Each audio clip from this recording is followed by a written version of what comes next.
peace and liberation, and we got nothing to lose but our chains, and we got nothing. One more time, let me hear you. We are a new. I can't hear you. Come on, come on. Energy, energy.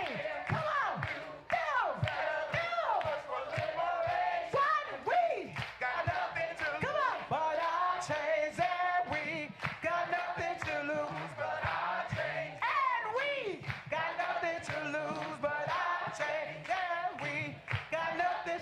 One more time, and we got nothing to lose but our chains. Give me some applause for the choir.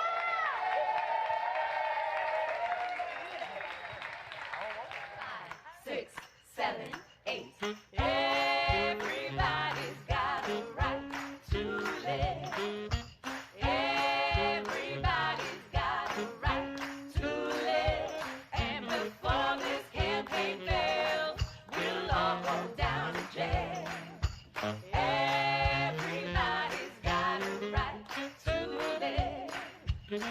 Everybody's got a right to live. Everybody's got a right to love. Everybody's got a right to dream. Everybody's got a right to learn. Everybody's got a right to live. Everybody's got a right to. Everybody's got a right to live. Everybody's got a right to live. And before this campaign fails, we'll all go down to jail. Everybody's got a right to live. Everybody's got a right to live. Everybody's got a right to live. And before this campaign fails, we'll all go down to jail. Everybody's got a right to live. Everybody's got a right to live. Everybody's got a right to live.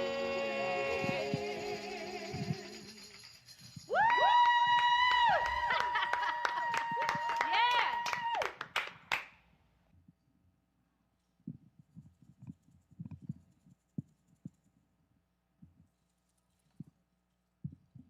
This song that we're about to learn is a song that's entitled Somebody's Hurting My Brother. Now this song was actually born in a town hall meeting around coal ash. And the meeting came about because Duke Energy was spilling coal ash into poor black and brown and poor white neighborhoods. Right here. After hearing testimony after testimony of people who were impacted physically and mentally by the coal ash, this song came as an inspiration of those testimonies. So I'll call to you, somebody's hurting my brother, and it's gone on, and your response is, far too long. Yes, it's gone on. Far too long. It's gone on. Far too long. Somebody's hurting my brother, and it's gone on. Far too long. Now the end is, and we won't be silent anymore. We'll say that together. And we won't be silent anymore. Okay?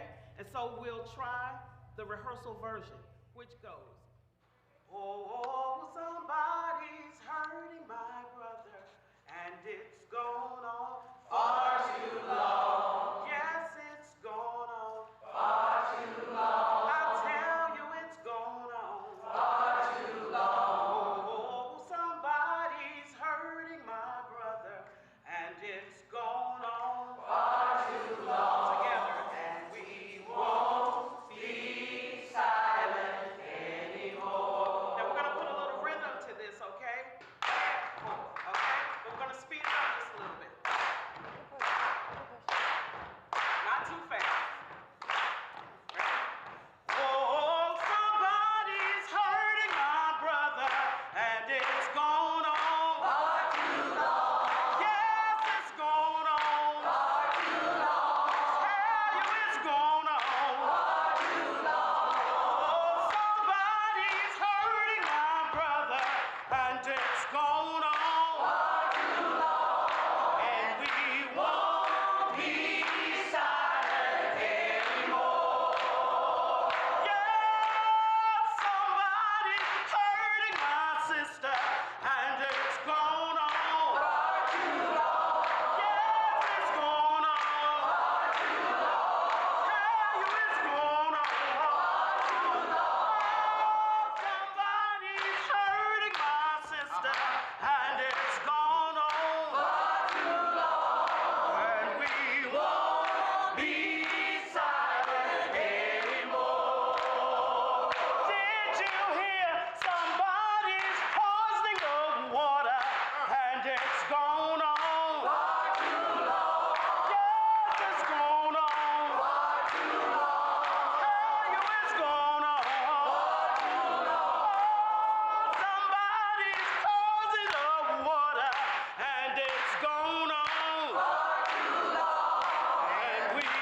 and we won't be silent anymore. Last time, all together. And we won't be silent anymore.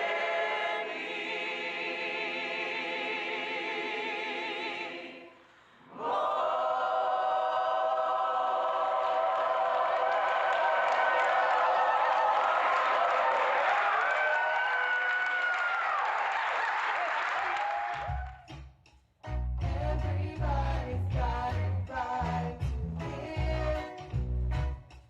Everybody's got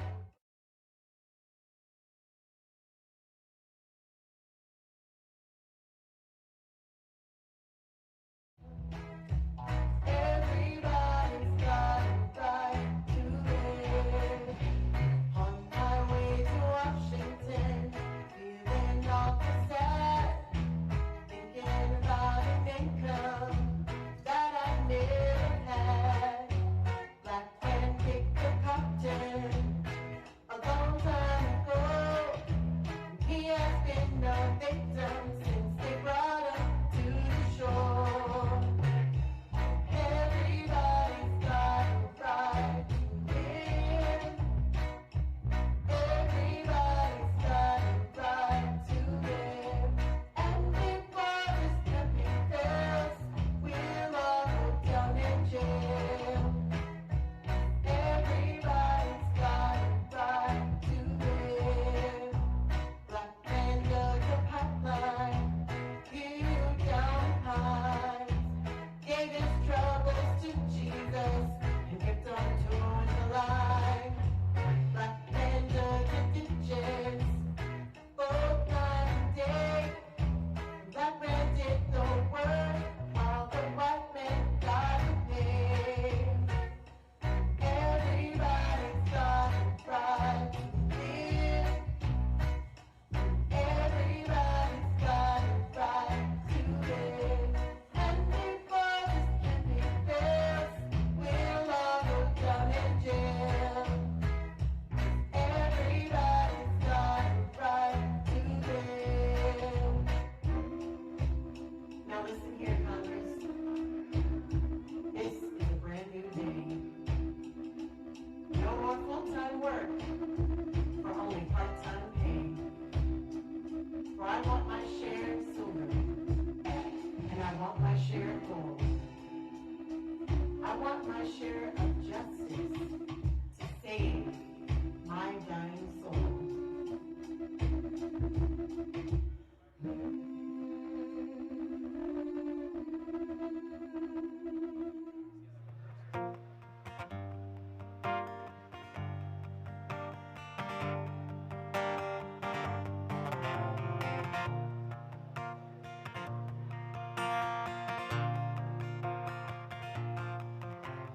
We have come to liberate you from all the ways that you hold us down. When you hurt me, you hurt you too. When you free me, you free yourself.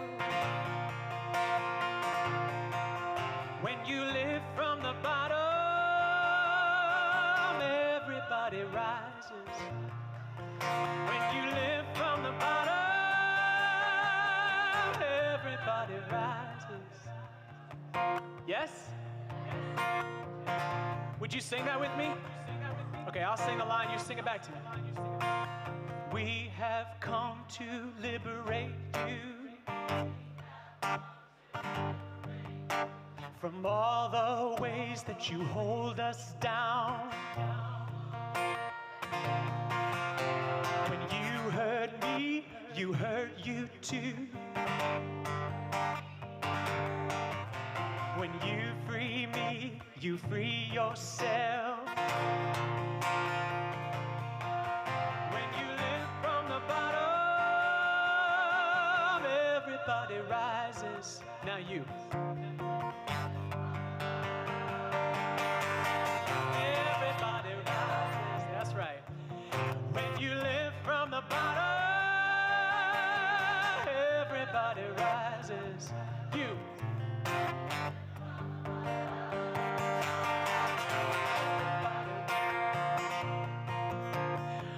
Poor folk are the first to suffer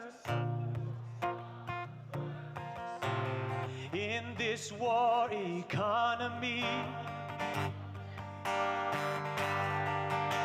But I'm your daughter, I'm your mother.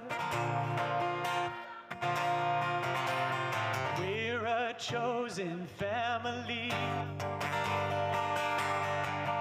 All together. When you live from the bottom, everybody rises. Woo! When you live from the bottom, everybody, ooh, sing it again. When you live from the bottom, everybody rises. That's right. When you live from the bottom, everybody rises. Hear this. We need air that's clean to breathe. We need water we can drink. You might say that we are weak, but we are stronger than you think.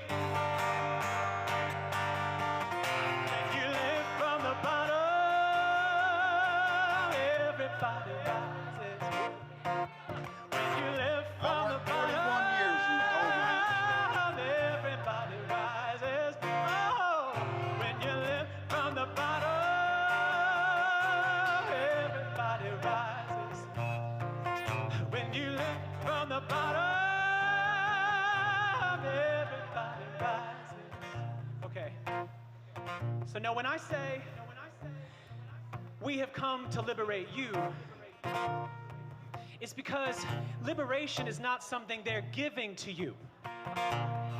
We do not march to the Capitol so that they will give us liberation. That is not how liberation works. When we say we are here to liberate you, we are saying that when they hurt us, when they hold people down, they too are wrapped up in this evil, and we are saying we are here to free you from it. That's the gospel, my friends. That is the gospel. So let's sing that again. And remember that next time you march to the Capitol, y'all, that we are not there asking for something from them, that we are going there to give something to them. Do you understand what I'm saying? So sing with me. We have come to liberate you, sing. From all that ways you hold me down. When you hurt me, you hurt you too. When you free me, you free yourself. You free yourself. When you live from the bottom, everybody rises. Yeah.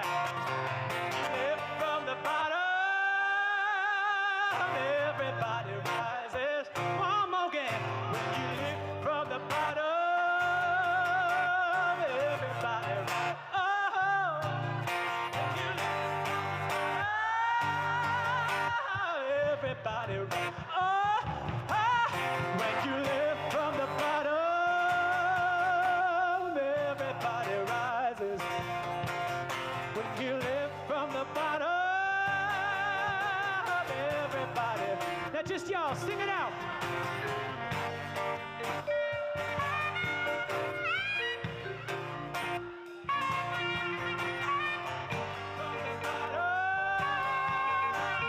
Everybody. Yeah. When you live from the bottom, everybody rises. Keep it up, y'all. When you live from the bottom, everybody rises. Last two times now. When you live from the bottom, everybody rises. When you live from the bottom, everybody rises. All right, bring that message to them, y'all. Let's free some people. Peace.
just the pain and poverty video. All right.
I worked 41 years in the coal mines. I have black lung, and it's just unfathomable what these poor coal miners have to go through in order to get what they have worked for and deserve. At one time, poverty was a temporary condition. You were on a down slope for a minute, but you could bounce back up. We can't bounce back up today. It's permanent. We're not going back to the factory and building cars and trucks like we once did. A job working at McDonald's or the grocery store doesn't pay enough for one person to live. We work a 40-hour work week, still not enough. Living from paycheck to paycheck. Rent is $600 a month. We got water bill, electricity. I do this for my kids, and it hurts. We were in the height of mass water shutoffs. This entire neighborhood was shut off all at one time. I saw all my neighbors get shut off right in front of me. It was kind of terrifying. I'm 42 years old, and I'm a cashier at McDonald's. I had lost my house. You're welcome to come inside. There's a lot of people that are living in their cars. You never notice until you're in the same situation. I don't have stuff to give my children. I'm paying all these bills, and they need school clothes and stuff, and they be asking me for, I can't give it to them. I see poverty in my own community. You know, there's a 70% unemployment rate in the reservation right now. Here in New York City, we're home to millionaires and billionaires, and we have so many people living in the street, and that's just not right. I've been a homeless veteran twice, lived in a shelter. I've been living down here since I was 17. I'm from Flint, Michigan. You can't imagine being in my footsteps. I have children who have never had the experience of drinking from the tap. 700,000 people in this country are on the verge of losing their food stamps. This budget calls for shrinking the social safety net programs like Medicare. I just know that everything that's happening to us isn't right. I'm in stage 5 of kidney disease. I fell behind on my health care, and they canceled my health insurance, and they told me I have to wait until open enrollment. There's only 5 stages of kidney disease, and I'm in the 5th stage. Murder, it's murder. You know, if you ask me, it's murder. I lost a son to gun violence, and I lost a daughter. No parent should have, in America, should have to bury their child for a lack of medical space. I'm wailing because my children My God. are no more. My God. My God, Kevin. Well, y'all. Wailing. Because my babies ain't no more. How many more babies? How many more children? No more.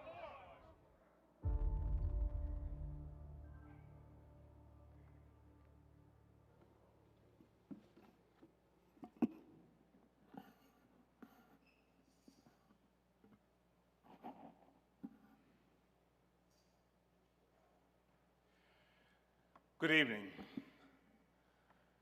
After 400 years of American slavery, after 4 years of a civil war, and 50 years of Reconstruction, 50 years of civil rights, this nation still struggles with the effort to include many who have been excluded over time. And we're fighting now, we're wrestling now as we have never wrestled before, with rights, with opportunities, with the cries and demands for equity and for justice and for fairness. We do that right now in this nation in 2021. In a nation where its very creed says that we hold these truths to be self-evident, that all men are created equal. And we've seen far less than equality in these 200+ years of this nation's history. So tonight we say welcome. Welcome to Bishop William Barber and to the members of the Poor People's Campaign, and for those who seek to find a way to make justice run down as water and righteousness to flow like a mighty stream. For those who struggled in the highways and byways, those who reach out to lift up the fallen and to bring in those who have been excluded and those who are marginalized. We say welcome to you tonight to a discussion in this nation about what we call, in a new phrase that you'll hear a lot of tonight, and I'm sure a lot about going forward, Christian nationalism. So welcome tonight as we come here to Fame Church, the oldest African-American religious organization in the city of Los Angeles, organized in 1872 by a little freed woman who was once enslaved in Mississippi and walked by wagon train all the way to San Bernardino, California. So this congregation will celebrate in year 2022 its sesquicentennial, 150 years of ministry, of doing a lot of what we do here tonight, and that is help people to find justice and to find right and to find fairness, pulling people together from many backgrounds, from many traditions and many philosophies to have a fair, a complete, and equitable discussion about what God intended for all of us as we seek to do right by each other, to do fair for all, and to walk humbly with our God. Join me, if you will, in a word of prayer. Gracious God, we invite you to this assembly tonight. We ask that you would touch our hearts, that you would temper our spirits, and you would set us in a position to make a difference in the places where we worship, make a difference in the places where we work, make a difference in the places where we play and meet and socialize. And may, as we seek to make that change, to make that difference, may we let justice run down as water.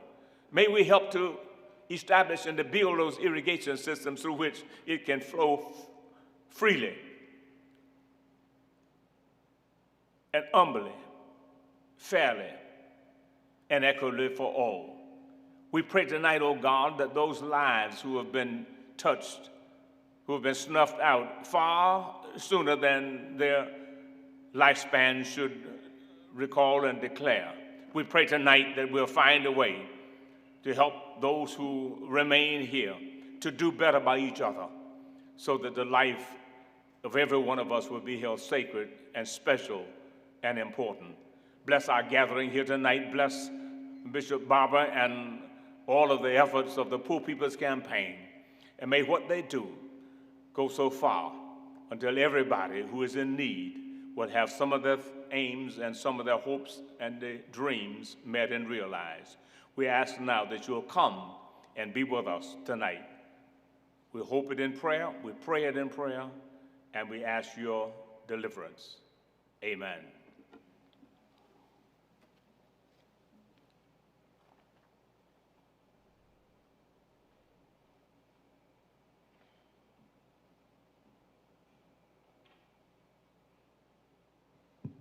Thank you, Pastor Boyd. Good evening, ladies and gentlemen. My name is Shannon Rivers. I am Akamir O'atam. I am from the state of Arizona. And I was asked to do what we call a land acknowledgement. And a land acknowledgement, it is important to understand the long-standing history that has brought you to reside on this land of the Tataviam, the Tongva, the Chumash, the Gabrielino, the Achamin, and the Kish. I am not speaking of them in the past, but of their relatives today. Land acknowledgement is to seek and understand the place within this history of which you now exist. Land acknowledgement does not exist in past tense or historical context. Colonialism is a current, ongoing process, and we need to build our mindfulness of our present participation. We talk about land back, we talk about land acknowledgement, and it's important to have indigenous people at the table. And so I'm here to recognize these indigenous peoples of whose land that we stand on today. What is the end goal then? What is your role in all of this? It is important to acknowledge first that we are settlers, even me. I come to these lands, I do not come from this territory, but I use their resources, their water, their land. And what is our participation in the ongoing displacement and the lack of acknowledgement of indigenous peoples? Tonight we're here to have some frank conversations about Christian nationalism and the impact that it's had on indigenous peoples. Our end goal here is to create a better relationship with the First Nations peoples and to help with legislations and policies that uplift them and uplift the First Nations peoples, because for so long, we have been erased, we have been marginalized, and for many, we have been forgotten. My language may make you feel uncomfortable when I share tonight about words of genocide and displacement. But if we truly want to have a recognition of truth and reconciliation, we must first tell the truth. And so today, we want to acknowledge that the Tongva and the Chumash and the Gabrielino and the Tataviam and the Achamin and the Kish are very much still around. It is our fault that they have not been at the forefront. It is our fault that we erase indigenous people still in the country like the United States. So thank you and welcome. And thank you for having this frank discussion. Thank you, Pastor Boyd, for having us here.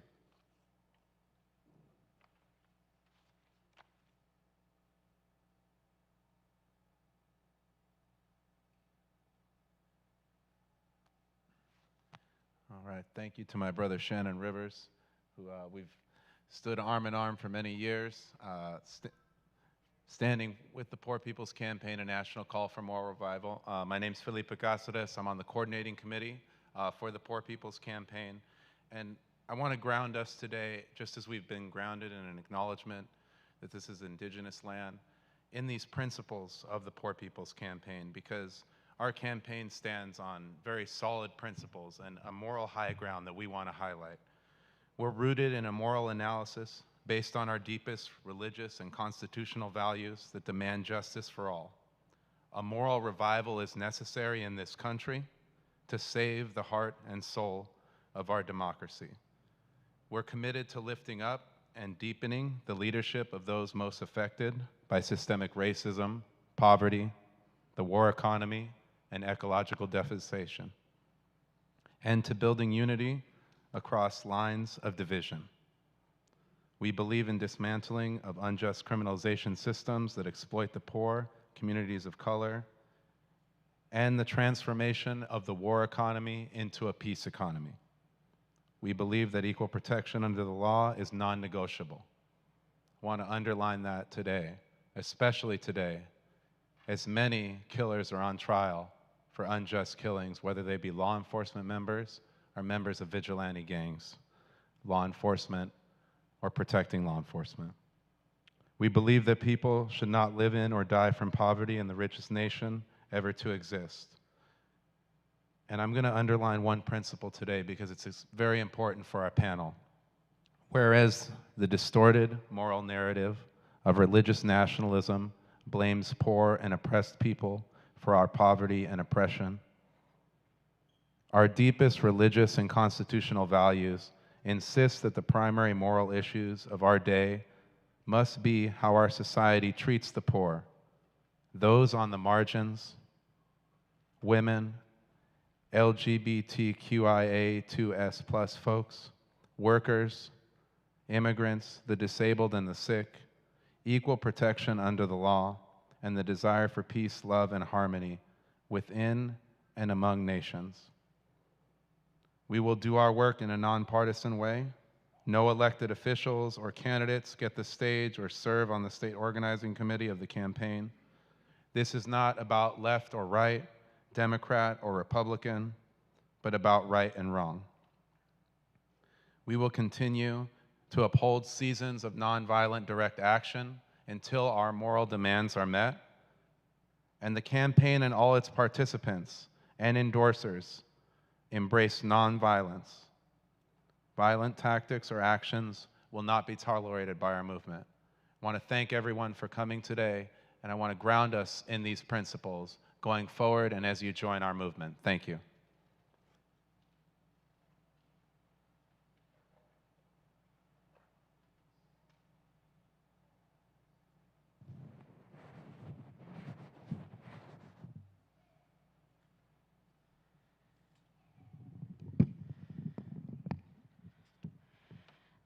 I'd like to welcome you here. And before I let us know, before I let us know how we're gonna move through the program for the evening, I'd like to introduce us to a guest performer who knows very well the power of music and how music has always been not just a symbol of movement, but played a necessary role. Mr. Louis Price was a former Temptation and a Drifter, and he's here to share with us tonight a song that really shaped and really held for us the heart and soul of the movement.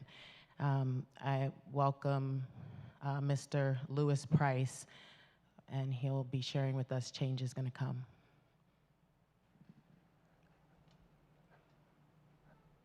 I just want to say it's an honor to be here, and always to Pastor Boyd and the movement. It's always great to be a part of a contributing factor to changing people's lives, and especially the changes that we need. I have a song that's coming out on my next album, and it's really appropriate. It says, we got to keep on pushing. No, we can't stop now. We've got to make it happen some way, somehow. So I'm going to sing this song for you, and pretty much it's a little short medley, so I hope you enjoy.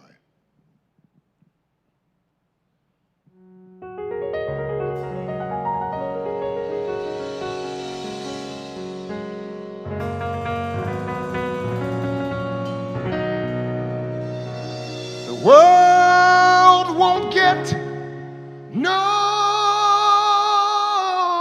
better. No. If we just let it be. No.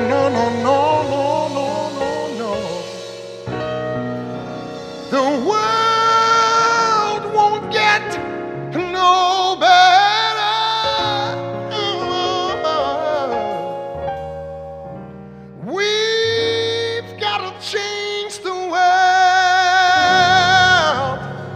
just you and me.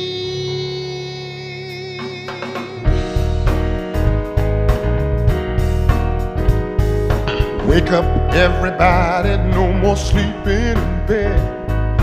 No more backwards thinking, time to think straight ahead.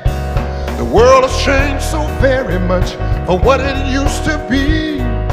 There is so much hatred, war and poverty. The world won't get no better if we just let it be.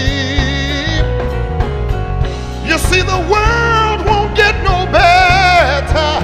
We've got to change the world, just you and me. Come on, yes we do. Ha, come on.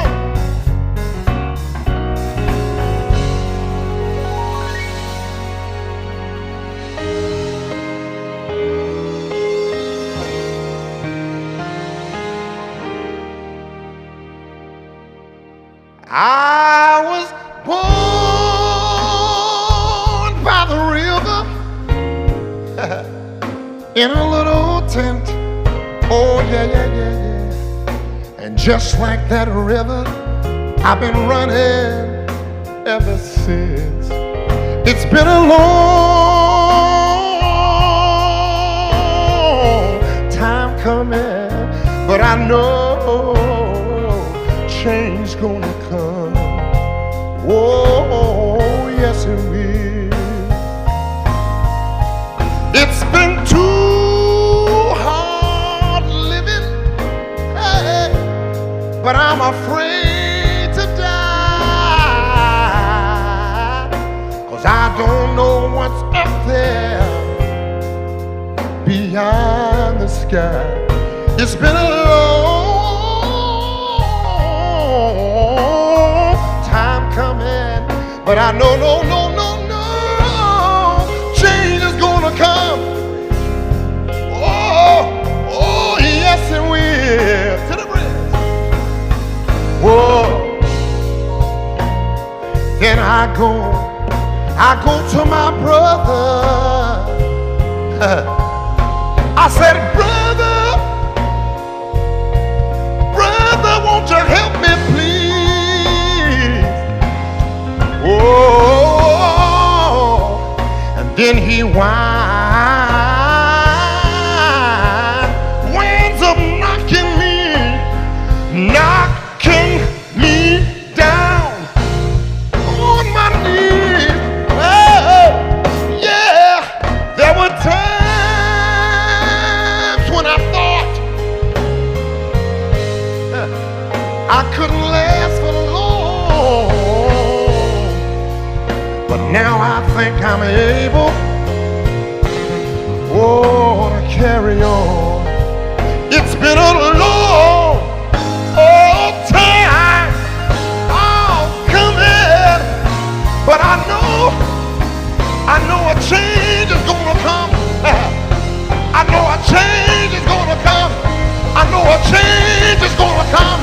I said it's been a long time, coming, but I know change is gonna come.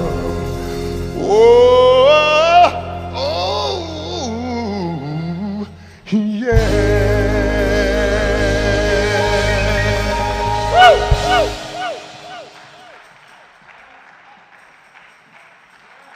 It's been a long time coming, but I know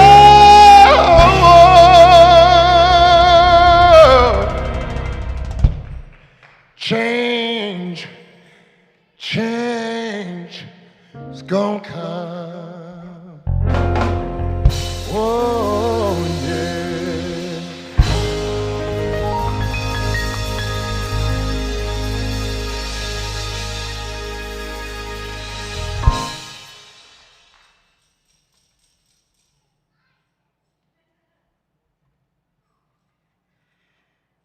Oh, yes, it is. Thank you, Mr. Price. Welcome. My name is Colleen Thomas, and I'm the co-convener for the Los Angeles Poor People's Campaign Faith Working Group. And we're so glad that you joined us tonight here, and also to everyone who is watching us on live stream on Facebook and YouTube. This is a very important program and education about a subject that is not only garnering much attention in the news media, but also we believe is a real threat to the soul of our democracy. That's why we titled this program, Constructing a Moral Narrative, Dismantling Christian Nationalism. And we'll learn a lot about what that means tonight. I convened the Faith Working Group in 2020 because right away in engaging with the LA Poor People's Campaign, I felt a strong burden and commitment to addressing the fifth but not least of our campaign's interlocking injustices, which is the distorted moral narrative of religious nationalism. The Poor People's Campaign, a national call for moral revival, demands an end to systematic poverty, systematic racism, ecological devastation, the war economy, and the distorted moral narrative of religious nationalism. And it is around this pillar of injustice that the Faith Working Group in Los Angeles focuses our work. We just heard Felipe read the principles, and principle number 7, whereas the distorted moral narrative of religious nationalism blames poor and oppressed people for our poverty and our oppression, our deepest religious and constitutional values insist that the primary moral issues of our day must be how our society treats the poor, those on the margins, ... In the interest of time, and since they were just read, I won't read it all again, but we center our work on this principle so that we can ask ourselves important questions, many of which you will hear our panelists discussing tonight. At the most foundational level, we are charged with acknowledging that there is a moral narrative that drives policy and legislation in as much as it drives the way we think, treat, and act towards our neighbors. In speaking about this event with my mother just this morning, we talked about how one does not have to necessarily be religious to be moral, but it sure does help for one to be in community, but to be moral, it sure does help for one to be in community with others. Because I believe the intention to be moral in a morally compromised society is much easier lived into in the company of others who share a common belief and are willing to take common risks. Principle number 1 of our campaign states that we are rooted in a moral analysis, and that moral revival is necessary to save the heart and soul of our democracy. So the Faith Working Group, we work together to awaken our hearts and souls to see this distorted narrative, to expose it, and on tonight, we begin the important work of deconstructing and dismantling the distorted narrative. That starts with education. The Poor People's Campaign, a national call for moral revival, also lives by a slogan, we must do more. It's an acronym for mobilize, organize, register, educate. Tonight, we're about that E, educate. There are some things we need to unlearn and some things we need to learn. So on behalf of the Los Angeles, California Faith Working Group of the Poor People's Campaign, I thank you for coming and welcome you to this important event. Our panel will get started soon, but we'll have some other remarks. And now we will be joined by another performance testimony from a brilliant activist, theologian, writer, performer, Andre Henry.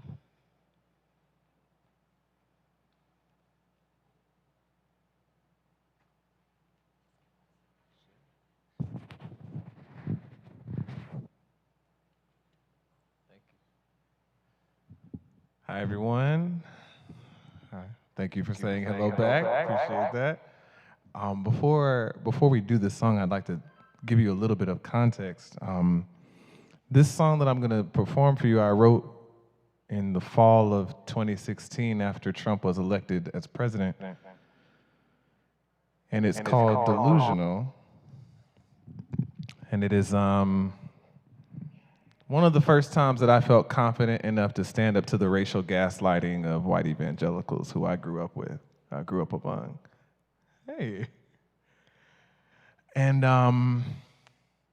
who were telling me things like racism is not a priority to God, or that racism is not a part of the gospel, that God's not interested in saving the oppressed from their political oppression.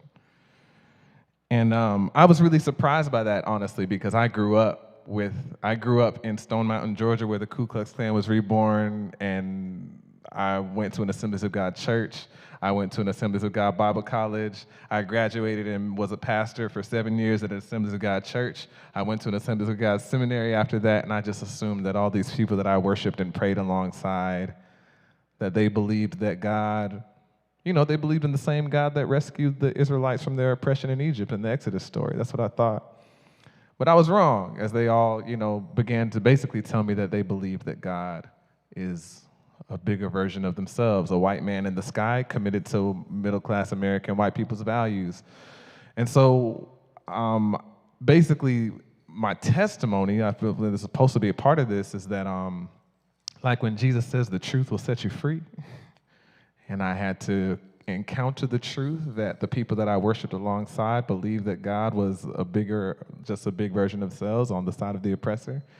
And I had to meet the God of the ghetto, the God who busted the Israelites out of Egypt and cares about systemic oppression. And as I did, I felt confident to write this song.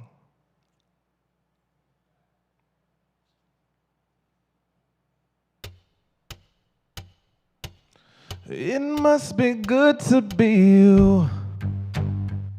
You only believe what you want, and anything that you don't know, well, that just couldn't be true. Mister, you know it all. You've got a college degree, so you're impressed with your words. You think the problem is me disturbing your peace, but I don't live in your world where everyone is able to be anything that they want. There's a fence between the world and me, not everybody sees. So no, I will not dry my tears for you, just so that you can smile. I'm not delusional. I smell the smoke and you don't. I will not sing a lie for you while you close your eyes. No, I'm not delusional. No, I'm not delusional. You think for yourself. Everyone else has a lens. As far as your eyes can see,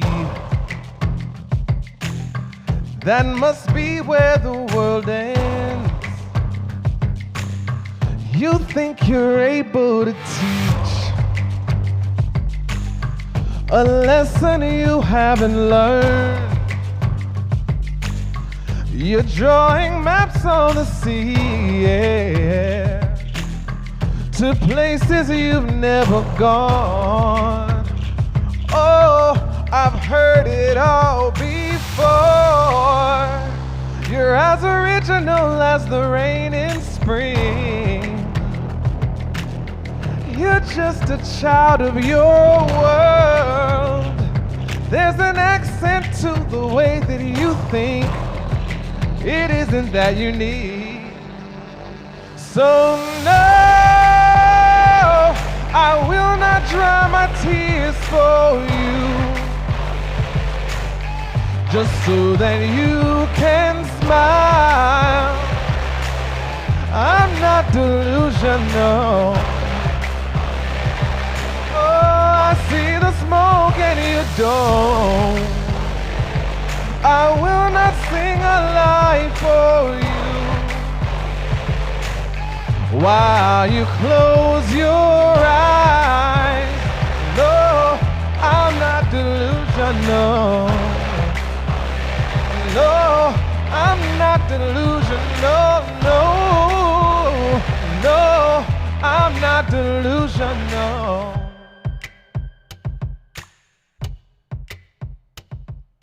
Thank you.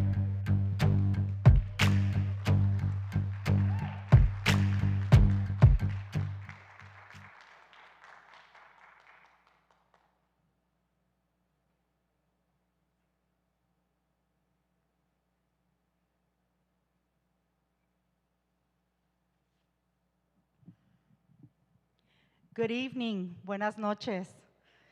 My name is Kenia. I am one of the tri-chairs for the National Steering Committee of the Poor People's Campaign and National Call for Moral Revival, and a coordinating member of the California Poor People's Campaign.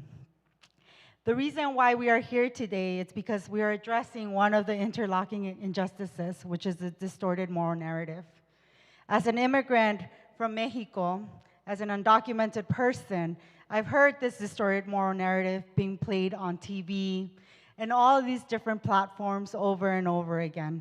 Even though the Bible says, welcome the foreigner, we are always told to go away, that our poverty and our illnesses from this immoral governments that are happening not just here in the United States, but around the world is our fault. And that is why we are here today, and that is why we continue to fight, because we know that poverty, systemic racism, ecological devastation are all every day being put on us as our fault. They don't talk about how the corporations and governments aren't doing enough. We are on a second year of a global pandemic, and the United States has seen the biggest numbers of deaths from COVID. And as we were watching videos earlier today, and we saw a testimony from a very special woman, Pamela Rush. She gave a testimony in front of Congress talking about her illnesses, septic water all over her housing, her losing her housing and struggling with those issues, her daughter having to use breathing machines because the air quality was so bad in her neighborhood. And then she passed away due to COVID last year. And that is why we're reminded every day that this struggle and this fight, it's for Pamela, it's for her children who are still here. It is for her, the people in her community. When we hear the attacks on the Apache stronghold, that are fighting for their religious rights, we are reminded that we're all interconnected, that this fight is everybody's fight, and that if we are to succeed here in the United States, that means that other countries that are being oppressed by this war economy are also going to succeed. That means that the thousands of families that are risking their lives every day crossing borders might not have to, and they can stay in their homes, and they can continue to prosper. Now, while we're doing all of this, I want us to remind ourselves that this is a fight for the Bible. This is a very real fight for all of us. And that while we're doing this, we're doing it with love. And while we're doing this, we're also understanding that there are tools that we can utilize to continue to organize and mobilize. That we are not fighting against the beliefs of people, but we are transforming those beliefs to become beliefs of a new and better society for everybody. So I want to thank you all for being here, and I want to say that together we're going to change this world. Together we're going to change our communities. We are in the construction of a better community. Thank you.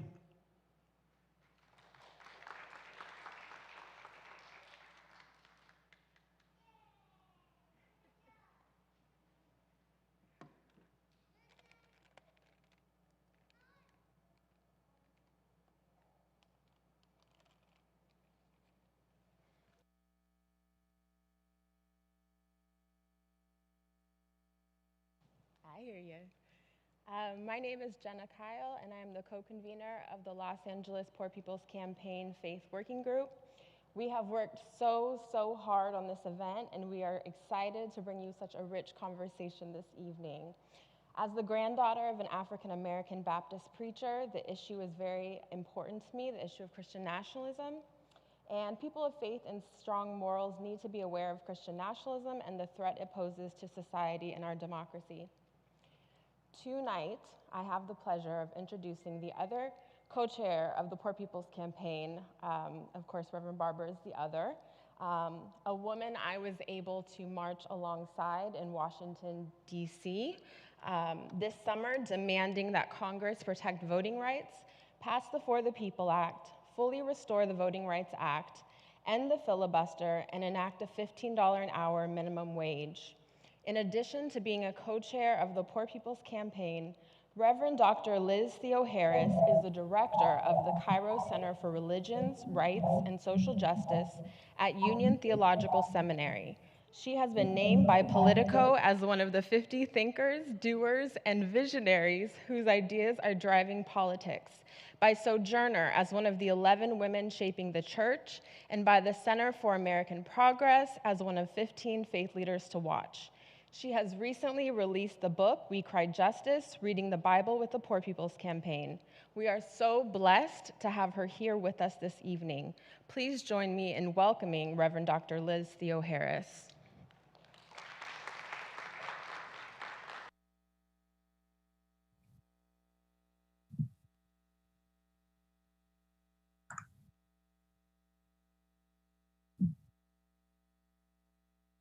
You have to unmute.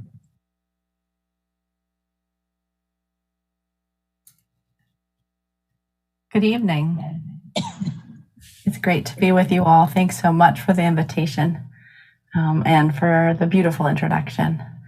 As I know people at this event on this call already know, the Poor People's Campaign, a national call for moral revival, addresses these 5 interlocking injustices: systemic racism, systemic poverty, ecological devastation, militarism in the war economy, and what we're focusing on this evening, the false narrative of religious, especially Christian nationalism. Our work is about nationalizing state-based movements, and so I offer great gratitude and love to the California Poor People's Campaign. And we shine a light on what is possible, rather than just pointing out everything that's wrong. We're focused on shifting the narrative and building power. And we're united by a set of principles. We heard the opening one a little while ago, but these principles include that we're committed to lifting up, to deepening the leadership of those most affected by systemic racism and poverty, ecological devastation, the war economy, and to build unity across lines of division. We believe that equal protection under the law is non-negotiable, and that people should not live in or die from poverty in the richest nation ever to exist. We recognize the centrality of systemic racism in maintaining economic oppression, and we believe it must be named and detailed and exposed. And we know that whereas the distorted moral narrative of religious nationalism blames poor and oppressed people for our poverty, for our oppression, that our deepest religious and constitutional values insist that the primary moral issues of our day must be how our society treats the poor, those on the margins, women, LGBTQIA, two-spirit folk, workers, immigrants, the disabled, the hard of hearing, the sick. We know that equal protection under the law, the desire for peace, love, and harmony within and among nations are that which is central to these religious and moral values. Our theory of change is drawn from our study of history, that the most transformative movements have always relied on generations of poor and impacted people coming together across these lines of division. And amid so much crisis today, deep poverty, inequality, racial injustice, militarism, climate change, the legitimacy, the health of our democracy, we need to be building a new moral fusion movement that can bring people together to make, as Dr. King put it, the power structure of the nation say yes when it may be desirous of saying no. But knowing the history and current politics of this country, we understand that such a movement needs to make a battle for the Bible and the moral values of our nation. We believe that Christian nationalism is a significant social force that keeps poor and low-wealth folks divided, that authoritarian forces threaten the very fabric of society and hurt marginalized people first and worst, and that the influence of Christian nationalism goes beyond those who identify with its ideology, even those who consider themselves religious. We also believe, as we said in that principle, that our deepest religious and faith traditions have much to offer in building the unity that we need. After all, a well-funded network of churches and nonprofits, universities and think tanks with direct lines to some of the nation's highest political offices, as we saw also very present at the Capitol on January 6th, have had carte blanche to set the terms of what passes for religious debate in this country, dictates what morality even means in our society. These institutions have come to us with a simple message.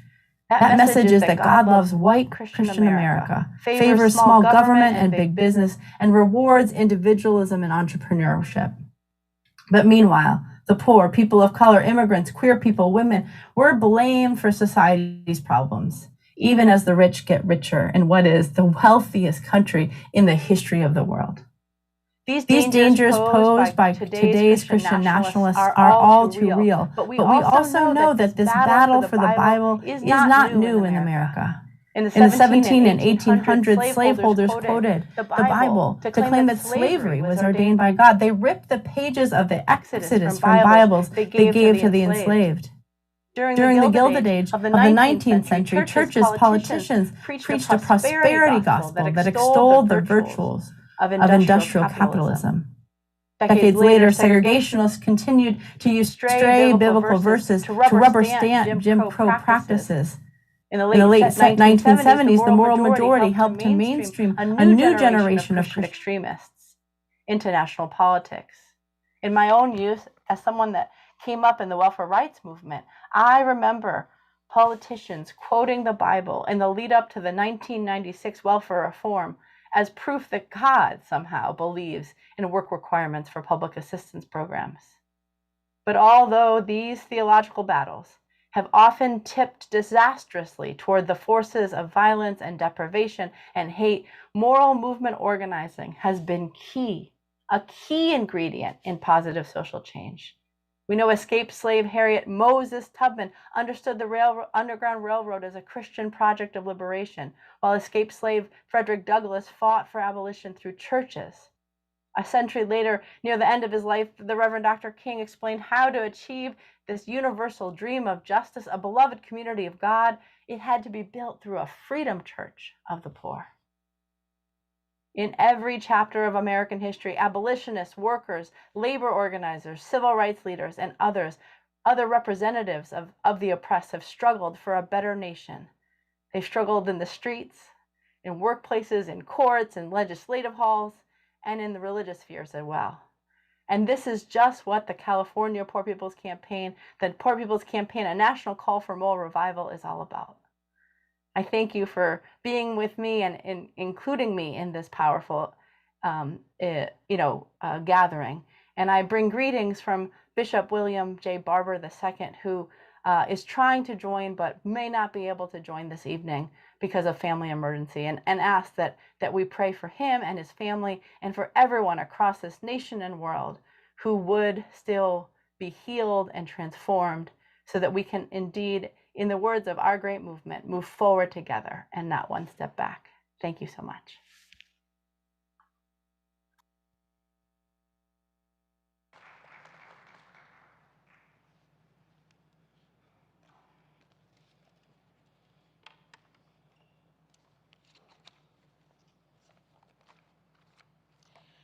Okay.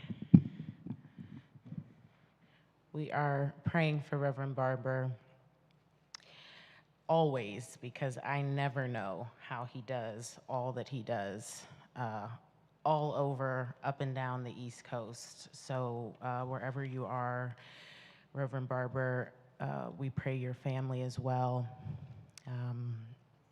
And we just bless you for your tireless pursuit of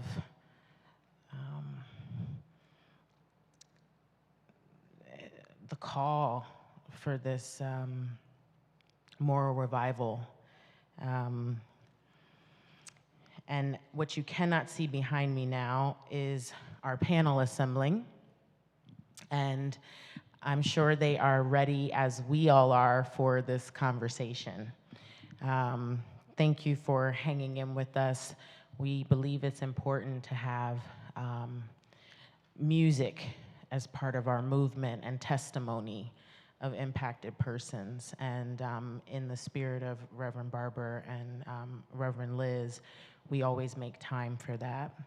I'm going to do quick introductions, and I'm also going to keep us all on notice that if we do hear from Reverend Barber, and I'm gonna let the panelists know this as well, we might just take a pause, hear his word, and can resume our conversation.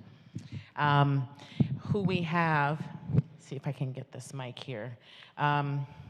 We are gonna be guided in this conversation by the Reverend Canon Frank Alton. He is the vicar of St. Athanasius Church in Echo Park, where he served for 9 years.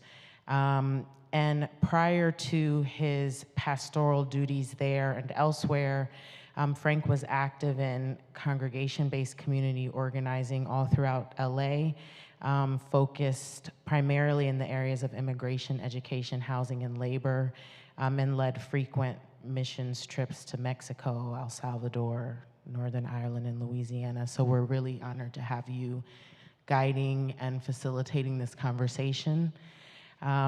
We also have Tasneem Farah Noor, and Tasneem is also known as the Faith Connector, and she is an interfaith minister in residence at the Southern California Episcopal Diocese.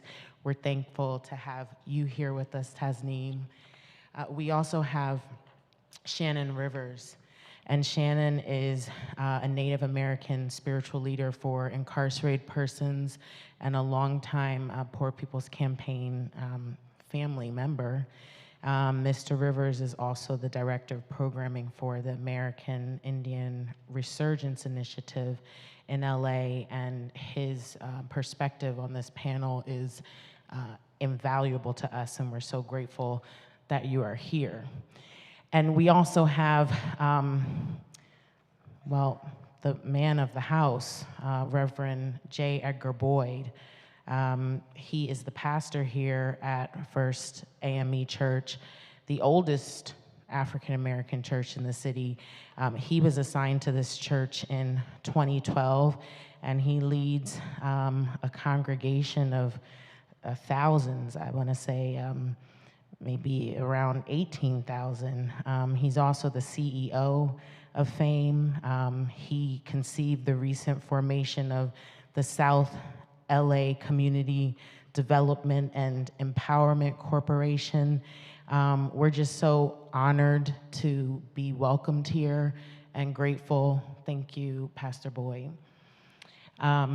We also have Reverend Ray Hang, and Reverend Ray is a Presbyterian pastor and a senior organizer with Housing Now, a statewide housing justice coalition in California. She previously worked as an organizer for Faith in Action Federation, for LA Voice, for CLUE, Clergy and Laity United for Economic Justice.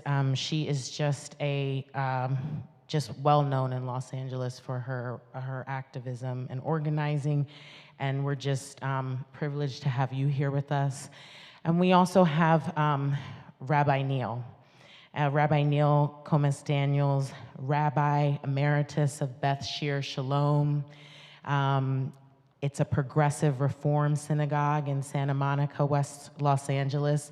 And Rabbi Neil is also creative. He brought music and pioneering spiritual celebrations to Beth Shear Shalom. He has released an album of children's music. He's published author of a ritual for children who are grieving, a book entitled I Miss You. And he's active in so many community organizations, especially interested in communal repair.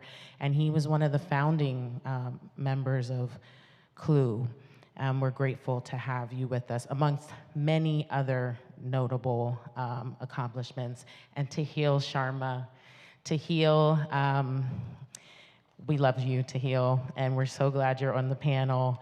Tehil is the regional coordinator for North America at the United Religions Initiative. It's the world's largest grassroots network of interfaith communities dedicated to the work of peace, justice, and healing. He grew up in LA, so we have an LA native with us, and we're just so grateful to have all of these perspectives true to the nature of the Poor People's Campaign. We celebrate faith traditions. We're a multi-faith tradition and people of no faith. We're excited to have you all witness this conversation. Just a reminder for those in the audience and those home live streaming on Facebook or Zoom, you may have questions throughout this panel discussion. Please note them, put them in the chat. We'll be looking in the chat for questions. We hope we might have still a few minutes for Q&A, and so we will be back with you in a bit. I'm gonna turn this discussion over to Frank, and let's do it, guys. Thank you, Colleen, and congratulations all for hanging in till now. You have been thoroughly welcome tonight, but I want to add my word of gratitude to you for setting aside the time to reflect on this important subject.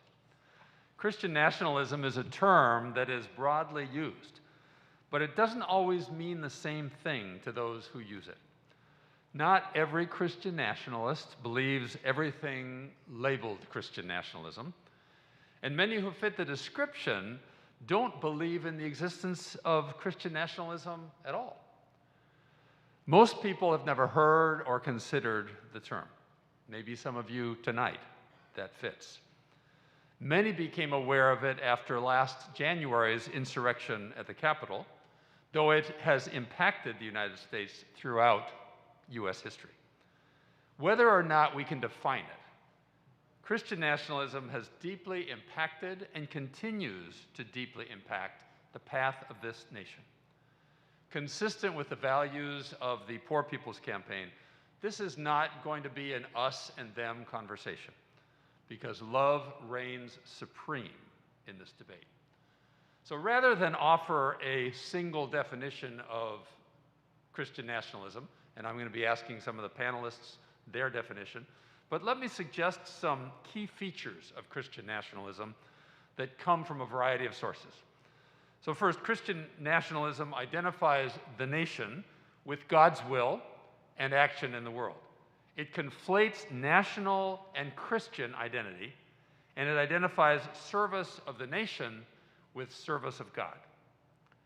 Also, Christian nationalism believes that America is God's chosen nation and must be defended as such. Christian nationalism is closely related to white supremacy over our history. Christian nationalism posits that one side works on behalf of God while the other works in rejection of divine order.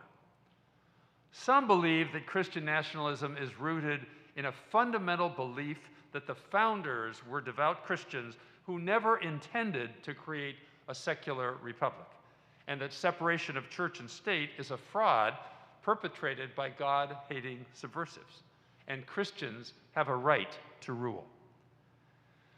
It is also seen as a collection of myths, traditions, symbols, narratives, and value systems that idealizes and advocates a fusion of Christianity with American and civil life.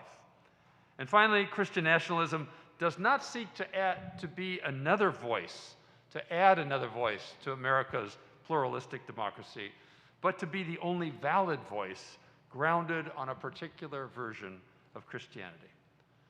So the insurrection last January was a wake-up call, but this is a deeply embedded story in the United States, and we want to explore how we combat an evil so deeply rooted in the fabric of America. So I'm going to turn to the panelists and want to ask first Shannon, and then Tasneem, and then Neil on this first question. What do you understand by the term Christian nationalism after hearing all these features? Let's start with Shannon. Is this on? No? Is it on? Yes. Okay. Well, Christian nationalism, when you're looking through the lens of indigenous peoples, means several things. One, the first thing that comes to mind is the taking or the theft of indigenous peoples' lands, resources, and territories. But not only that, it took away our spirit, they took away our culture, they took away our voice, they took away our livelihoods. Christian nationalism has destroyed almost entirely a large population of native indigenous peoples, specifically here in North America. There's an assumption that the numbers could be as high as 125 million people in North America, were at one point, indigenous peoples. We are now 4.5 million left. What happened to all those people? Christian nationalism, or the idea of Christian nationalism, has laid a path of destruction of two indigenous peoples. We have been murdered, genocide, disease, everything that you can imagine has taken place to indigenous peoples. And unfortunately, colonization is an ongoing process. Thank you, Shannon. Tasneem, what do you understand by the term Christian nationalism? Yeah, I look at it in a pretty basic way. I see it as a sense of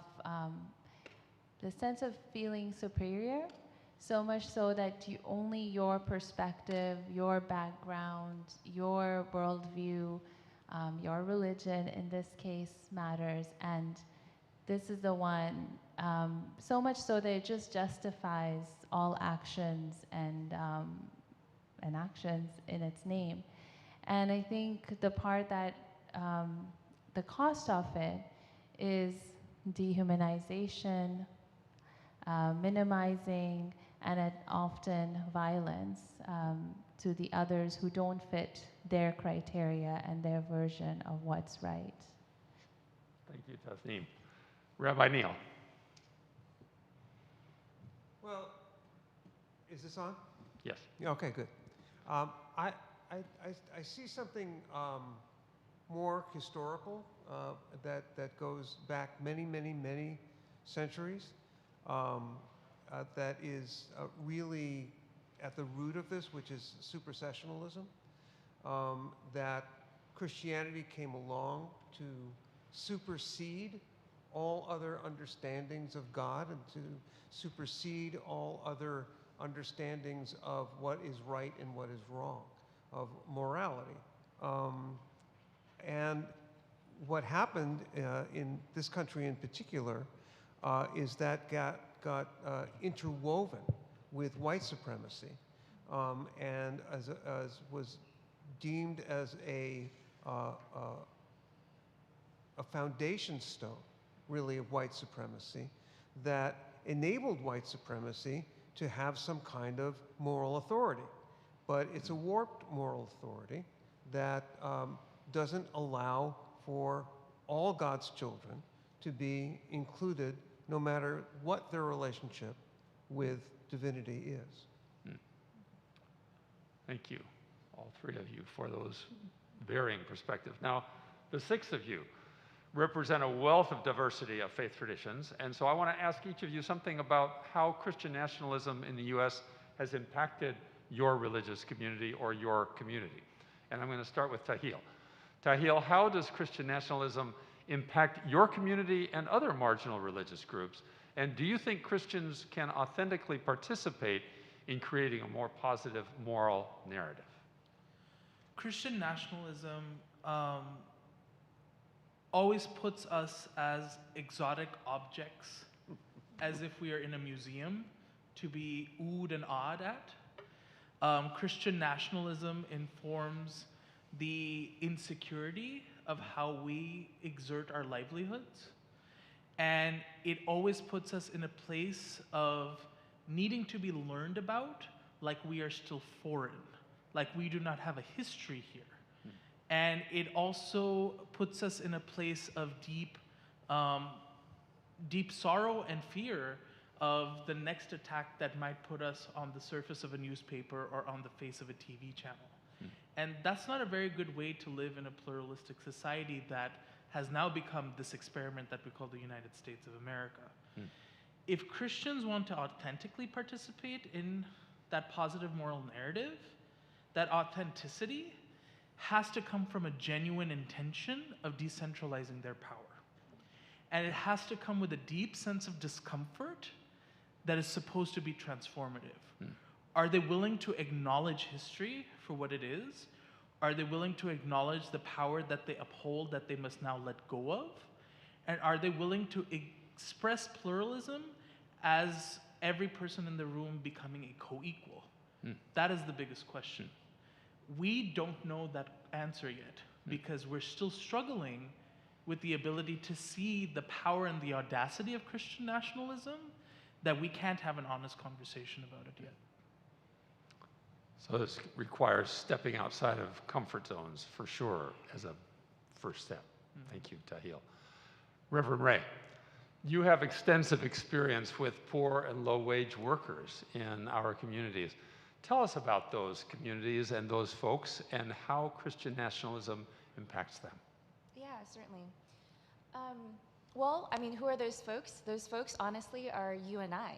I mean, at the end of the day, I think what we often do is we want to say we want the other folks, and yet at this point, if we are talking about what the movement is fighting for, it's fighting for every single person. And I think that that's something that the Poor People's Campaign has been trying to lift up, is the fact that there is no difference with the person on the street and the person in the house and the person, in government offices.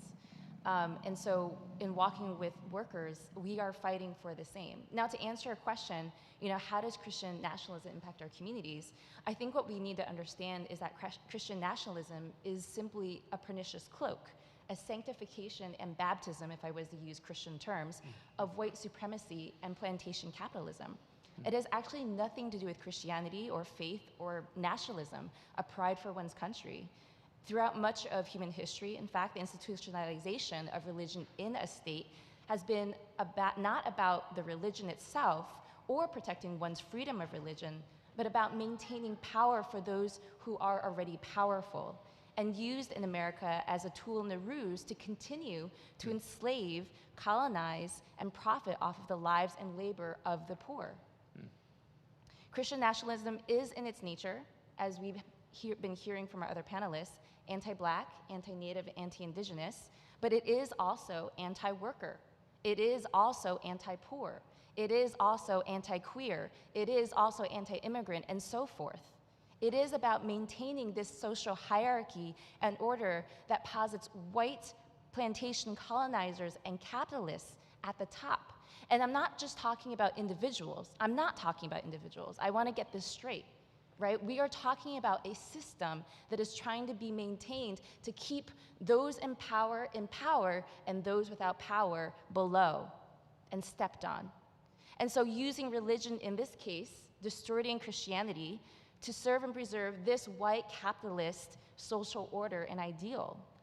So then to answer your question, how does Christian nationalism affect our working poor, our immigrants, our people of color, those that I'm working with, those in Skid Row? How does it participate? It participates in confusing us, in distracting us, and then ordaining, baptizing, sanctifying the system of power that keeps workers from freely organizing without harassment, that keeps the poor poor by criminalizing them and blaming them for unjust racist system. That is the thing that has placed them and us in our places where we can no longer, even after 3 degrees, be able to buy a house, right? Be able to afford rent, be able to put food on our tables, because we have to pick and choose whether we're gonna pay for rent this week or we're gonna pay for our food. It is the system that is continuing our legacy of slavery, displacement, and colonization through racist and classist policing and mass incarceration. So how does it affect us? It affects every single one of us, and I think that's something that we need to lift up. Thank you, Ray. So, wow. So Christian nationalism really is this undergirding thing that has been oppressing across the board. Thank you. Pastor Boyd, thank you so much for welcoming us into your home tonight. I'm really grateful. African Americans have been directly impacted by what some argue is the most blatant impact of Christian nationalism in America, next to indigenous genocide or slavery. It's slavery. And yet slavery is the context in which many African Americans came to embrace Christian faith. How do you reconcile that? Thank you for the question. If we look back historically, prior to the Atlantic crossing that brought Africans from Africa to America, one would assume that Africans were introduced to a religion for the first time. That's not true. There are deep religious traditions that were existing on the continent of Africa long before, matter of fact, before America was America, before the rest of the Western world began to evolve. We were already in place, already set. For 400 years, there was a force feeding of a brand of Christianity that actually accentuated and furthered the aims and the philosophies and traditions and trends of those who were emerging to become capitalists in America. And those who were enslaved had no other choice but to sit and listen on a Sunday morning as the slave master or the slave master's appointee would sit and read from a Bible those things that furthered the aims of those who were slave owners, and it furthered them against the best interests of those who were enslaved. So they learned that tradition, they learned that Christian principle. But when you come, Jesus made a very interesting statement. He said, "The poor you will have with you always." Was he making a single assessment, or was he making a universal analysis? I think he was making a single assessment, basically because he understood the greed in the human nature, a greed that will propel you to take and want and have and want and take more and more and more. You can never fill up the dark hole of greed, the kind of greed that exists in America, where those who are capitalists who are trying to further their own their own ends and trying to get more and more and more at the expense of others. So African Americans who were enslaved, our ancestors were enslaved, we did not buy into that kind of a Christianity. That's not the kind of Christ, that's not the kind of Jesus that we understood in the best meaning. And so as it relates to Christian nationalism, that has done so many evil and cruel things. Cruelty, the greatest cruelty perhaps in human history might be very close to the top, American slavery. And to understand that what went on in the Greenwood community of Tulsa, Oklahoma, when a land that had been provided for them, if you listen to Maya Angelou and her poem on the pulse of morning when she gave it at the inauguration of William Jefferson Clinton in Washington, D.C. She talked about the fact that they traveled on bloody feet. It's the bloody trail that came from the south all the way to Tulsa, Oklahoma. And then to understand that kind of taking, of strapping back with no intentions of doing reparation, no intentions of opening up doors of opportunity, no intention of giving equal access to capital, to opportunity and other kinds of things. So the whole concept of Christian nationalism has been really cruel and evil to our extent. And that is nothing that African Americans or African American community has bought into and supported. Wow. Wow. Thank you for that, Pastor Boyd. Rabbi Neal, you've already begun on this, but let me ask you, how central do you see Christian nationalism to the way Jews have been treated by Christians and by American culture? From your vantage point, what are some of the core tenets where Christian culture has strayed from your reading of the Hebrew text? Well, those seem to me to be two different issues. They are. Number one, the first issue is how Christianity got interwoven with American pride, American nationalism. And it's deeply rooted in theology. It's deeply rooted in the ways in which we preach to ourselves in our safer places, in churches. There seems to be a Christian default. This is not a Christian nation. It was never intended to be a Christian nation. I know that some Christian nationalists think it was. But it is a nation with Christian assumptions or presumptions, that we presume that everybody is sort of Christian, but not really. And if you're not really, we'll bring you over to the real Christian side. Example, when I first started my rabbinic career, I was invited to be in a discussion with those empowered by the Los Angeles School District, Unified School District, who were choosing a history text. And one of the reasons that we were there was because after the text stopped its discussion of Judaism, Jews were never mentioned again. It's as if we disappeared because Christianity came on the scene and we were done. And that seems to me to be at the root of all of this, that the notion that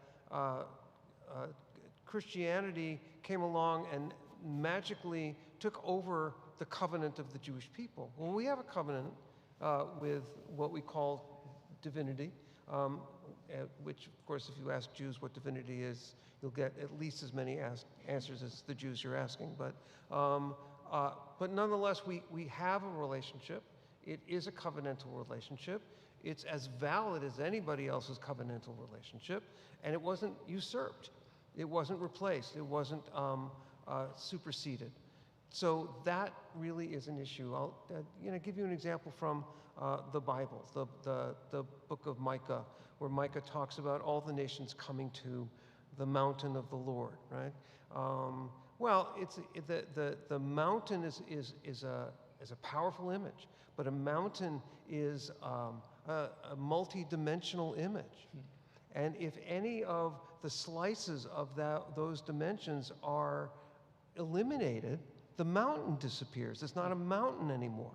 And that's what's happened to Jews, to blacks, to indigenous peoples, to anybody that it's deemed as alien to Christian national perspective. Wow. That kind of reminds me of what Tahil was telling us at the beginning in his answer too, that really just sort of denies a place. Right. Yeah. Wow. Thank you. Shannon, once again, the doctrine of discovery, many would point to the doctrine of discovery as really the beginning of what led to Christian nationalism, and a theology of white superiority that came out of that. We tend to mythicize history, and it's easy for us to disengage from events and atrocities like another trail from the one that Pastor Boyd talked about, the Trail of Tears. But how do recent events like the discovery of these mass graves of children's bodies at Native American boarding schools, like your t-shirt mentions, call to mind similar dangers of Christian nationalism and how indigenous communities have been impacted? Well, indigenous peoples are in a unique situation here in America, or what we call Turtle Island. I believe that we are the moral compass of this country. We are the thorn at the side of white America, because we cannot simply, they attempted to erase indigenous peoples. They attempted to kill us all. We were, as one general said, kill the Indian and save the man. So they tried and they tried. And for us as Native people, when we talk about the history of America, we have to be truthful. And the idea that Christians or Americans, what is the reparations of that? How do we right all those wrongs? Native people own about, and I don't even think we own it because it's federal land, about 2% of America, maybe even less than that. The lands of which we live are reservations. So when I grew up, I was born on a reservation. I didn't know I was on a reservation. I didn't know I was Native American. I didn't know any of that. I just knew. But you see these countries like Canada and places in Africa that talk about truth and reconciliation, but we have to talk about the truth through an indigenous lens. The doctrine of discoveries should be at the forefront when we talk about that, at our churches, at our discussions, at our roundtables, at our meetings, because the doctrines of discovery, even with the recent ruling of Ruth Bader Ginsburg, she still uses that antiquated document. And some years ago, we spoke with the papal nuncio at the UN. And he said to us that the doctrines of discovery and the papal bulls were abrogated. They no longer existed. Well, just a couple of years ago, the Supreme Court Justice had said, no, we have to use that antiquated system. And so the reverend here, or the pastor here, talked about Africans, and when people were brought and stolen from another land, the first slaves that were taken from America were indigenous as presents to the Queen. And so these narratives, these stories must be talked about. And so when I talk to my children or my grandchildren, some of them are too young to understand, so I don't dishearten them. But as they get older, we tell about these stories because these stories are our truths. And they have to be told over and over again because America has amnesia. And it constantly has to, I'll stop there because I want to put it into a larger context when we ask the next question. Thank you. Well, I'm just struck by how, I mean, I think this interfaith panel is really to get different perspectives on Christian nationalism. But I think what you're talking about is this interweaving of these stories. If we think about the stories that each of you have told already, it's like there's a value in just that weaving that can transform. And so Tasneem, I want to bring you in on this. Christian nationalism connects today's white evangelicals' century-old white supremacist views, including that pits lighter-skinned Christians against dark-skinned, especially Muslims, in a holy war. And so after 9/11, anti-Islam sentiment spiked upward, and you've spoken with us about that, and it's continued to grow. And against that background, how has Christian nationalism impacted the lives of Muslims in this country, as well as your work as a Muslim in interfaith work? Thank you, Frank. I think before 9/11, as Dahil was mentioning, Muslims were, what was the word you used? No. Where you're like just looked at and like, whoa, that's so exoticized. Sorry, there you go. Teamwork, yay. Exoticized. And I think there wasn't much of a reason to really learn much about Muslims. But 9/11 changed that. 9/11 said, this is a group that is violent, that is dangerous, that is a threat to America, and they must be feared, they must be, killed. And so what that did to Muslims all over America and beyond, Muslims like myself, I was 17, 18 years old at the time, was that I was clumped with that group. And all of a sudden, I had to now defend and justify what Islam is and what is not, who Muslims are not. And I remember seeing this recent video online where, those videos where people come together to talk around differences, but they don't really go too well.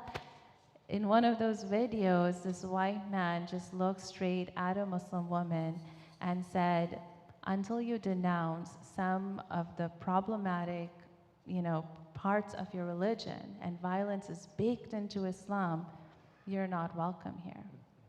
And I remember seeing that and just feeling like, okay, who are you to tell me what Islam is and which parts of it to denounce and not to denounce? And so I think one of the realities that I as a Muslim have lived and have heard many of my Muslim colleagues say is that we're constantly having to defend and justify who we are not. And in that, we don't get the space to say who we are. And it hurts. It has mental health,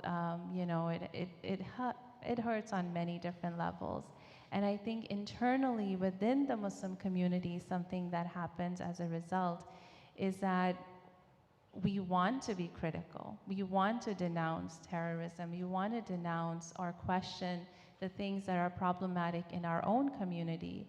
But because we constantly have to be in this space of having to defend and justify and prove who we are not, it takes away that freedom and that safe space to do it in a constructive way. So, yeah, that's what I would say. So they're really, I'm just struck by these two layers, the exoticism, which is a word I don't think I would have remembered either, that you talked about, Tahil, but then I think all of the communities that you described have also experienced at one time or another, or all the time, that what the Muslim community has experienced intensely since 9/11. So it's important, I think, to keep both of those.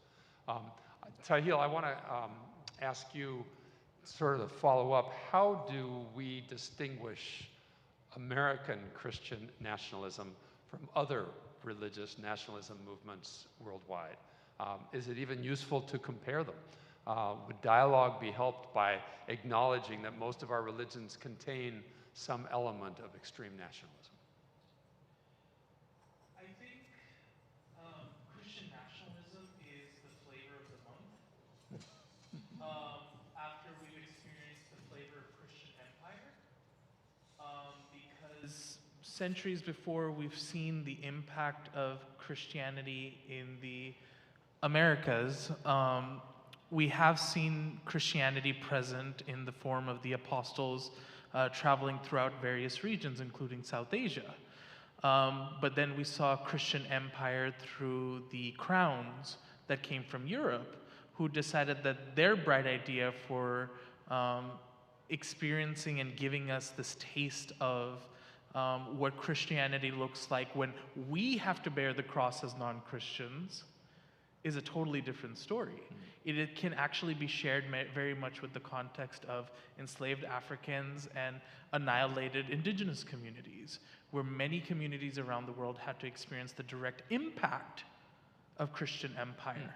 How we see it now in the context of the United States is just the newest way to give it a better, more political name, but it means as much the ability to see power and privilege sort of dominate the ways that religion can play its role in everyday life. How that compares to me as a Hindu, who is now having to bear witness to Hindu nationalism in India, who is also bearing witness to various kinds of nationalism around the world, means I have to really pay serious attention to the various ways that my intersectional identity is impacted by all the different kinds of nationalism. So we're very overdue for a conversation. In the United States, yes, I have to address Christian nationalism because it impedes on my life and the life of my fellow siblings. But when I am seen through the lens of being a Hindu, I also have to address Hindu nationalism because I come from a community, I come from a specific religious identity that also has a myriad of issues, that has a big amount of baggage. That includes things like the caste system, mistreatment of minorities, and a majoritarian mindset that every type of nationalism likes to carry with it. So it's very important for minorities around the world, especially when we're talking about it here in the United States, to be allies and accomplices to one another in this work. Because the minute any type of nationalism tries to take over in another country, you've now created and subdued another community that is just looking to conquer and divide. That is all it is trying to do. And it keeps us as minorities divided amongst each other, which is the ultimate goal of supremacy at the end of the day. They don't want to see us aligned and accomplices to one another and working together in alliances for a better future. Because the minute they lose their power is the minute they don't have an opportunity to take control. Neil, I'd love to have you speak to that same question, really. You started on it already, but take us farther on it. Well, I mean, bouncing off of some things that have just been said, I mean, you know, I think one of the greatest travesties really is, you know, the vision of Jesus as a white European. I think, you know, his skin was a lot darker than mine, and his hair was a lot kinkier. I did have hair at one point, so to compare. And I mean, look, it even goes to I went to an Indian powwow once, and I had always wanted to go, and I walked in, and when I had hair, and somebody looked at me. The person at the table, the entry table, looked at me and said, "Iroquois?" And I said, "Romanian." Because you know that's my background, but ultimately I realized like those identities, you know, in an American context, are almost antithetical to what America is supposed to be. You know, Jews really feel it at this time of the year when all of this decoration starts taking over. That, you know, has to do with an extremely holy day on the Christian calendar that has been you know, warped into a holiday, and that's that's a problem for Christians that I hope Christianity can deal with. But it also means that whatever I'm doing at this time of the year gets kind of lumped into that, and it's sort of what I do is seen through a Christian lens. And it's not a Christian lens. It's okay. My daughter was in pre-Girl Scouts at some point. I can't remember what they were before, even before Daisies, something very little. And they were, as they do every year, they were selling wrapping paper for this time of the year. And she said, "This is not fair." I said, "What?" She said, "There's 4 pages of Hanukkah thing, and everything else is Christmas." And I said, 4 pages. I said, "Well, compared to how thick this catalog is, that's about right? That's about how much we are. And it's okay." The problem with Christian nationalism is it becomes a majority, and that numbers count, and numbers don't count. I'm as much American as anybody else, even though we are less than 1% of the population. No, excuse me, less than 2% of the population. Right. So, Reverend Ray, how can Christians recover the narrative of their tradition against these critiques, observations that you yourself have made and others, to partner with others in creating greater justice in this land? Yeah, that's such a good question. It's a $1 million question. It is. $1 million doesn't get you very far though these days, so that's the other question. How do we recover? Well, I think that it's been named here already in that we are remembering and going back to our history, right? There's this amazing organizer actually who also works at the Kairos Center, Willie Baptist, who is a co-director with the Reverend Liz Theoharis, and he is a mentor of mine, and he once, in his many classes that I've sat in, he would often say, history is our toolbox. History is our toolbox. It gives us the opportunity to look back and see where we have erred and where we can grow. Something I say to my kids all the time is that mistakes helps us be smarter. If we didn't make mistakes, we wouldn't get smarter. The mistakes help us actually figure out how to move and progress. And so we have the opportunity, when we look back into our history in the ways that all of us, Christian or not, have experienced oppression, have seen the kind of distorted power that has destroyed our communities, across the world, we realize that there's actually a lot that we can learn from. We have a pretty big toolbox that we can help use to figure out how we need to move forward. And it shouldn't, this is one thing that I often feel like I experience when we're talking about anti-racism work and organizing, is that a lot of my white kin, my white brothers and sisters, when we talk about, sort of white power and the problems of white supremacy that has occurred in our history, a lot of my white kin will often feel ashamed, and they will just freeze up. It's the fight, flight, or freeze kind of thing. And one of the things is even our progressive white, brothers and sisters and kin, they freeze up. So we look back into our toolbox and we freeze, or we look back into our toolbox and we fight, or we look back into our toolbox and we run away. Well, here's the thing. We don't need to do those things. We actually have the opportunity here collectively together in talking with one another, in sharing our histories, to be able to move forward. And the beautiful part of this is there's not that much to recover. Because if I was to really be honest about talking about my Christian faith, the places where I see Jesus, the places where my faith has grown, has been on the streets marching alongside Rabbi Neil, picketing in front of a hotel, picketing alongside the workers, asking for a contract, asking for a safe workplace. Other places I've been able to experience Jesus, for me, has been serving Mass in front of a house where the family has,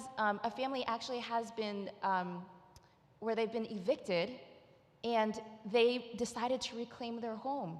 So they did. They moved back into their home, even though this large corporation had bought it out in Inglewood, And we sat there and we shared Mass together and we prayed together. After Black Lives Matter meetings, we have a conversation amongst just a few of us and talk about the distorted Christian narrative that has caused us to have pain and suffering in our lives. And yet here we are, using the rituals of Black Lives Matter, saying the Asada Shakur, quote together, and feeling that unity and being able to say, this is where Jesus is living. This is where he lives again for us. So I guess that's my answer. How to recover? Well, let's look back, use our toolbox, and let's also dig in and see where Jesus is living now. Because just to remind everybody, the Bible was not here before, the New Testament, I should say. The New Testament was written after an oral tradition was already created, right? Like Christianity was created through the stories of people just living together, eating together, and walking together. Then the Bible came. So let's go back to our roots, and let's start with just our stories. And I think there we'll be able to reclaim Christianity. Thank you, Ray. Thank you. I want to follow up that, Pastor Boyd, because one of the tools is looking back at our stories and our history. And American Christian nationalism has presented this mythical storyline of American greatness and exceptionalism and relegates slavery to a footnote in our history as a kind of road bump. And yet we're aware of how many policies and government actions disproportionately criminalize Black culture. So how does this continued denial impact the Black community? And what are some of the examples of that? And how can we rewrite that story, as Ray was talking about? Thank you for the question. White nationalism, excuse me, Christian nationalism. Freudian slip. Freudian slip. So true. That's all right. It seeks to gloss over, to whitewash, to Christianize slavery. 400 years of it. The kind of atrocities that we've actually gone through, which says, even included in our Constitution, that Blacks, African Americans, are only 3/5 of a human, and how that compromise got in as it relates to how we would be counted in a national census to determine the representation that would come out of states like South Carolina. Then the notion to come and see that on the backs of enslaved people, cotton became king, and it was the foundation, it was the bedrock of the economy of the South. To understand that from the backs of Blacks who enslaved, that the major monumental buildings in Washington, D.C. were actually built, that much of the infrastructure that is now on course to be rehabbed and reshaped and reformatted was actually built on the backs of Blacks. And then to come and say that we now are responsible for the atrocities that we lived through is kind of a slap in the face. White idealism that purports the fact that says that there is no reason and there is no justification for offering any kind of reparation in what African Americans and Black people have gone through 40 years of enslavement here in America. Then to bring that over now and take a look at where we are now, and to realize that we have no access, we have diminished access to capital. Many times our communities are the last ones that are provided help and restoration in. When the potholes in other communities have been repaired and cleaned up, the last place they'll come is on this side. The long lines of unemployment, when times of unemployment are high, always take place right here. The last hire, the first fired, has been the experience of African Americans. And to understand that if we did all of what we did in our own coming to America and helping to build what America has really become, how then can we be responsible for our own disadvantages? And just to then say that it's a bump in the road, that what we've gone through is not a bump in the road. It's been a mountain that African Americans have had to cross and climb and get through, tunnel through all the time. What we have been able to do and what we have done is monumental by comparison of what others have been able to do with far less the effort that has been expended on this side. And then for Christian nationalism to divide and to separate the voices of blacks and whites and the disenfranchised and the marginalized, to separate the voices and the common conversation between three of the largest institutions in religion, the Christians, the Jews, and the Muslims. If we could come together without the meddling into the affairs of our conversations for a better world, I think we'd be much better off. My rabbi brother talked about the little prophet Micah. Micah in 6 and 8 says, I'll tell you what the Lord does require of all of us, whether you're Jew, whether you're Muslim, whether you're Christian, whether you're Hindu, whether Buddhist, it doesn't matter. To do justice, to love mercy, and to walk humbly with your God. So if we could have our voices brought together, talk about what justice is, that everybody would get their just due. To talk about what mercy is, that I would be compassionate with you. If you're down, I'll help you up. If you're too far out, I'll help to find a way to bring you into an area of enlightenment.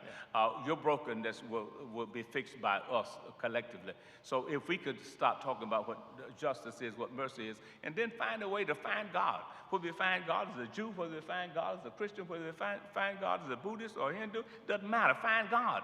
If we found God, I think the world would be a better place in which we live. And there would not be a reason for Christian nationalism or any other form of superiority in religion or their own way of finding God. Wow, thank you. Thank you so much, Pastor Boyd. I want to, when I think of the two aspects of America's original sin of slavery and the massacre of indigenous peoples, I want to go to Shannon right now, and continuing with discussion of the doctrine of discovery that allowed European Christians to think they discovered an inhabited land that was in fact undiscoverable precisely because it was inhabited. So these false stories of discovery and white superiority that allowed white colonists to imagine they were better. So there's this, the dominant powers created this dysfunctional narratives derived from these diseased social and theological imagination, as Mark Charles and Sung Chan Ra talk about in their book. But the dominant powers don't want faith leaders to talk about this because we capture people's imaginations. So along the line of what Reverend Ray started with us of how do we build this, how do we take back the power of our collective imagination from politicians, social and mass media, institutions, and at our own dinner tables? Well, I don't think that we lost the power. I think that the power has shifted and been displaced. But I'm not a Christian or a Catholic, but I have read the Bible. I have looked at and read the Torah and the Quran. But in the Bible, Paul writes in the New Testament that we have to die daily. That we have to die from our ego, so that we can become a better person. Human beings are struggling constantly with their ego, with their hedonistic self, with their greed, with their concepts of what it means to be a human being. And for us to do that, America's narrative has to die. This false narrative has to die. We have to kill that narrative that has been so pervasive in this country. Just recently, a teacher at Riverside Unified School District was caught on tape by students mocking Native American, pretending to do a Native American ceremony. This is nothing new. This has been going on for quite some time. So her narrative, her idea of what it meant to celebrate or to honor or to look at Native people through her lens is something that America constantly does. So how do we then have these discussions around not only our dinner table, but in social media and media? Native people are not in the media at all. Usually it's because of mascots. Usually it's talks about casinos. It's never anything positive. Maybe it's about a powwow. And powwows are, you know, America has this view of indigenous people as kind of monolithic, that we're all the same. There are over 500 different nations and tribes. There are thousands of different languages and songs and ceremonies that we do. And to say that we're monolithic is the ignorance of America. So America's narrative, and America has to die. We have to look at what this means about their idea of their democracy. Their democracy was not based on something that some old fat white guy 400 years ago thought up in 1776. It was by the Iroquois Confederacy. And the democracy that they learned under the idea of the understanding peace and harmony and living together in their democracy. And when they landed here, they didn't understand what it was. We helped them survive. We taught them how to grow corn. We taught them how to live through the winters. We taught them the trails. We brought them across America, what you call America today. And we opened our doors. We opened our arms and said, because we had the idea that they were our brothers. We believed that they were our brothers and sisters. Unfortunately, they took and took, and they still take. Whew. Moment of silence.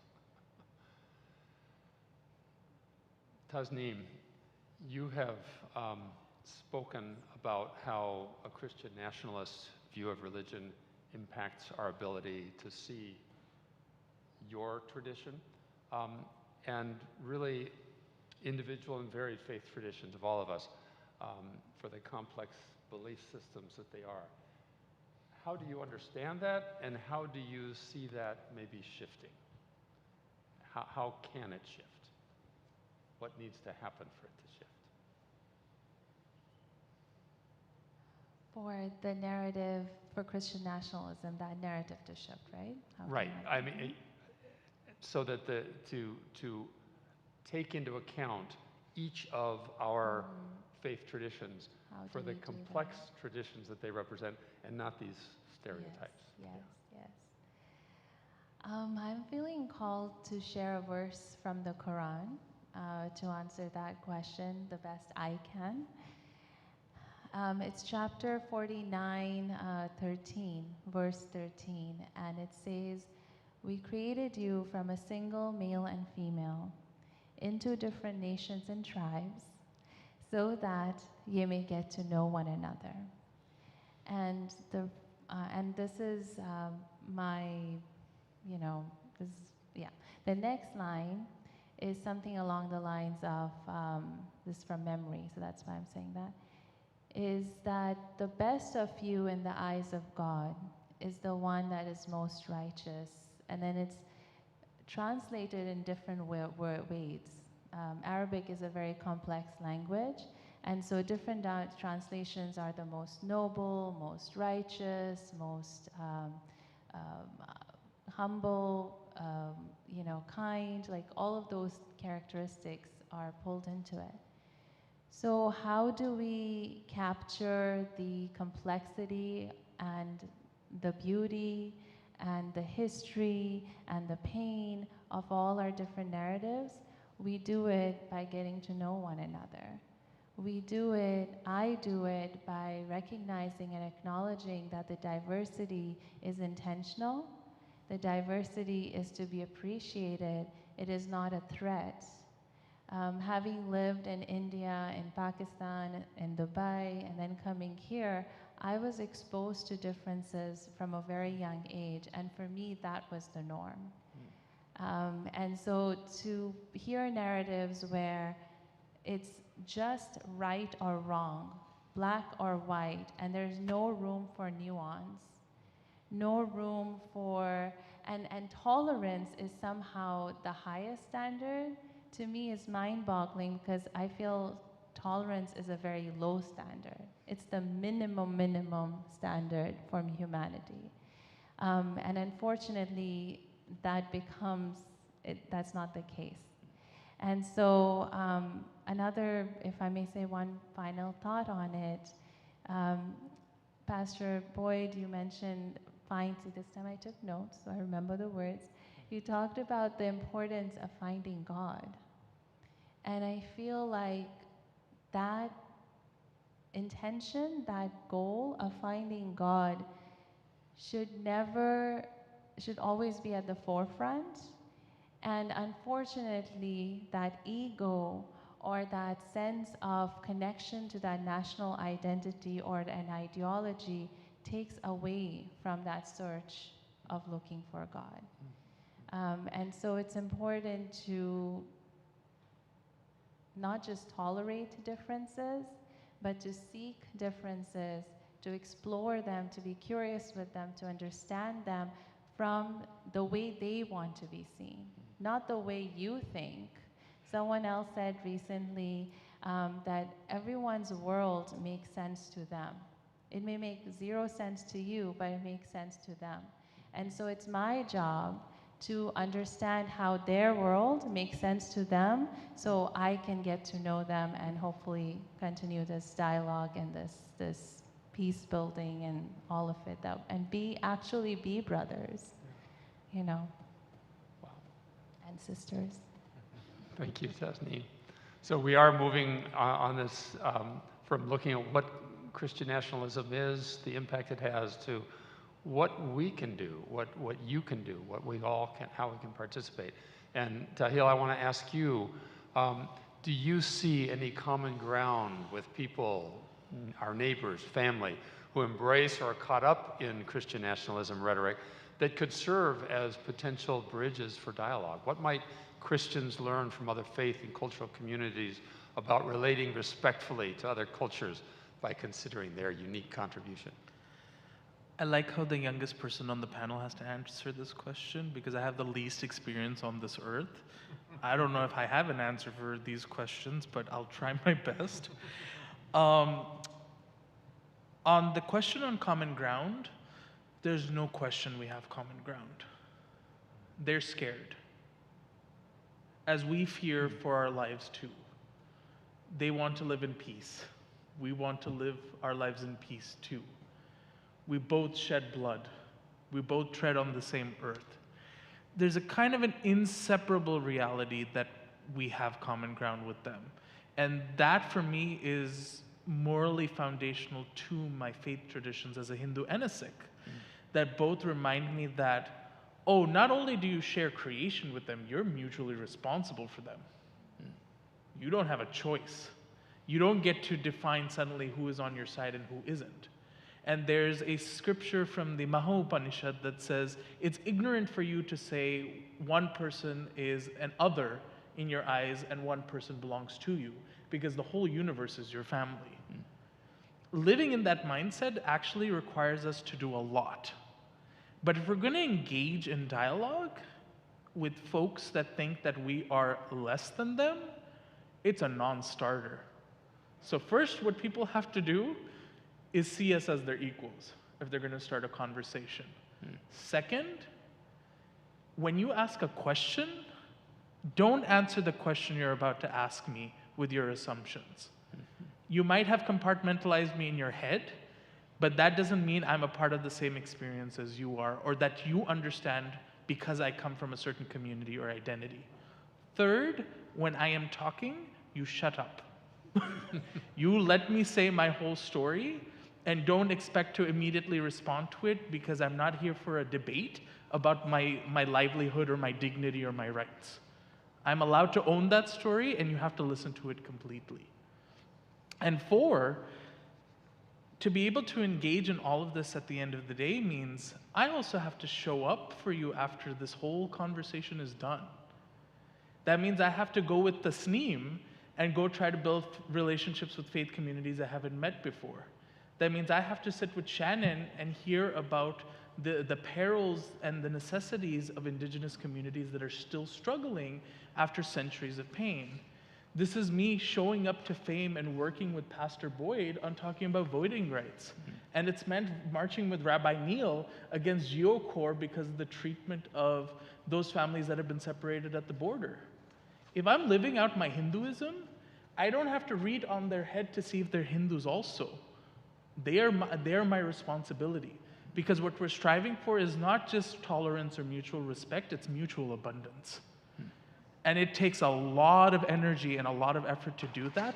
So the last step that you have to commit to is to see justice prevail and a peace prevail that we have not seen or witnessed before in human history.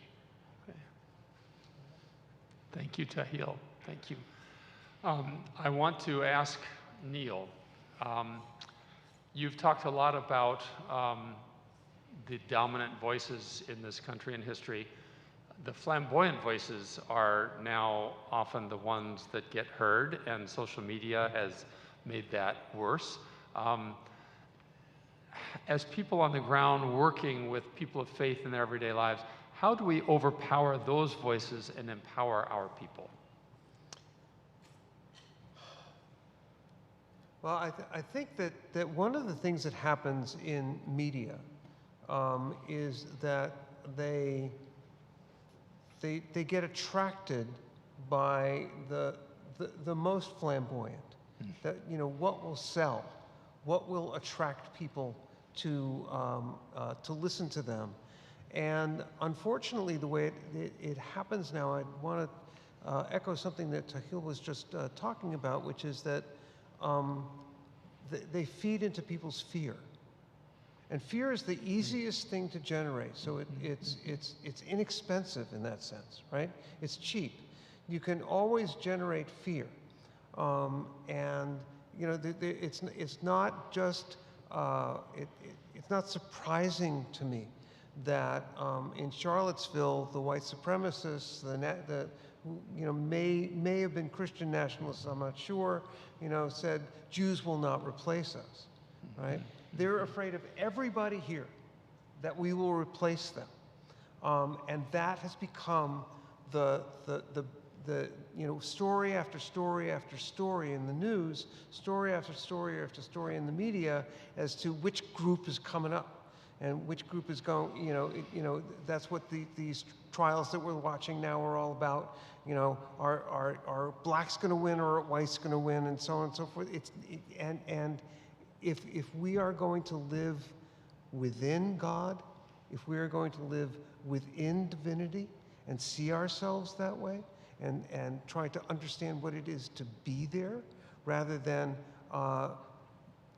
trying to figure out who owns God and being afraid of anybody else who says they do it in a different way, you know, we do have the possibility, really, of walking with each other and marching for justice, and it's a constant vigil. It's never done. It's absolutely never done. My son is a huge tennis fan and plays tennis really well. And when he was young, I started watching tennis too.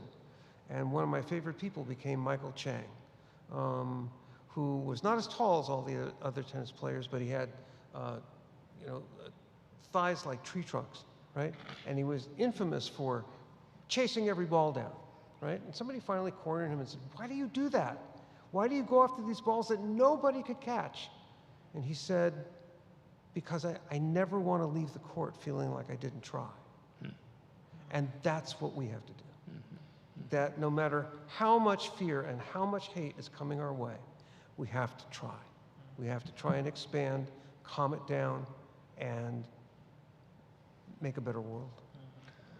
So these Christian nationalism has really targeted different groups: Jews, Muslims, blacks, Native Americans, but I think also the poor, and we are the Poor People's Campaign. I want to ask Reverend Ray, how do we address the myth that the poor themselves are to blame for their own poverty and oppression?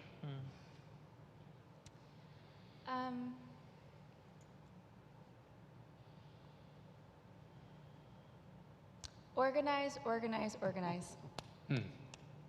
I think that's probably the answer I give, or I am giving. Organize, organize, organize. I mean, I think that ultimately, we know, the people know what the people need. We know what needs to be changed in this country.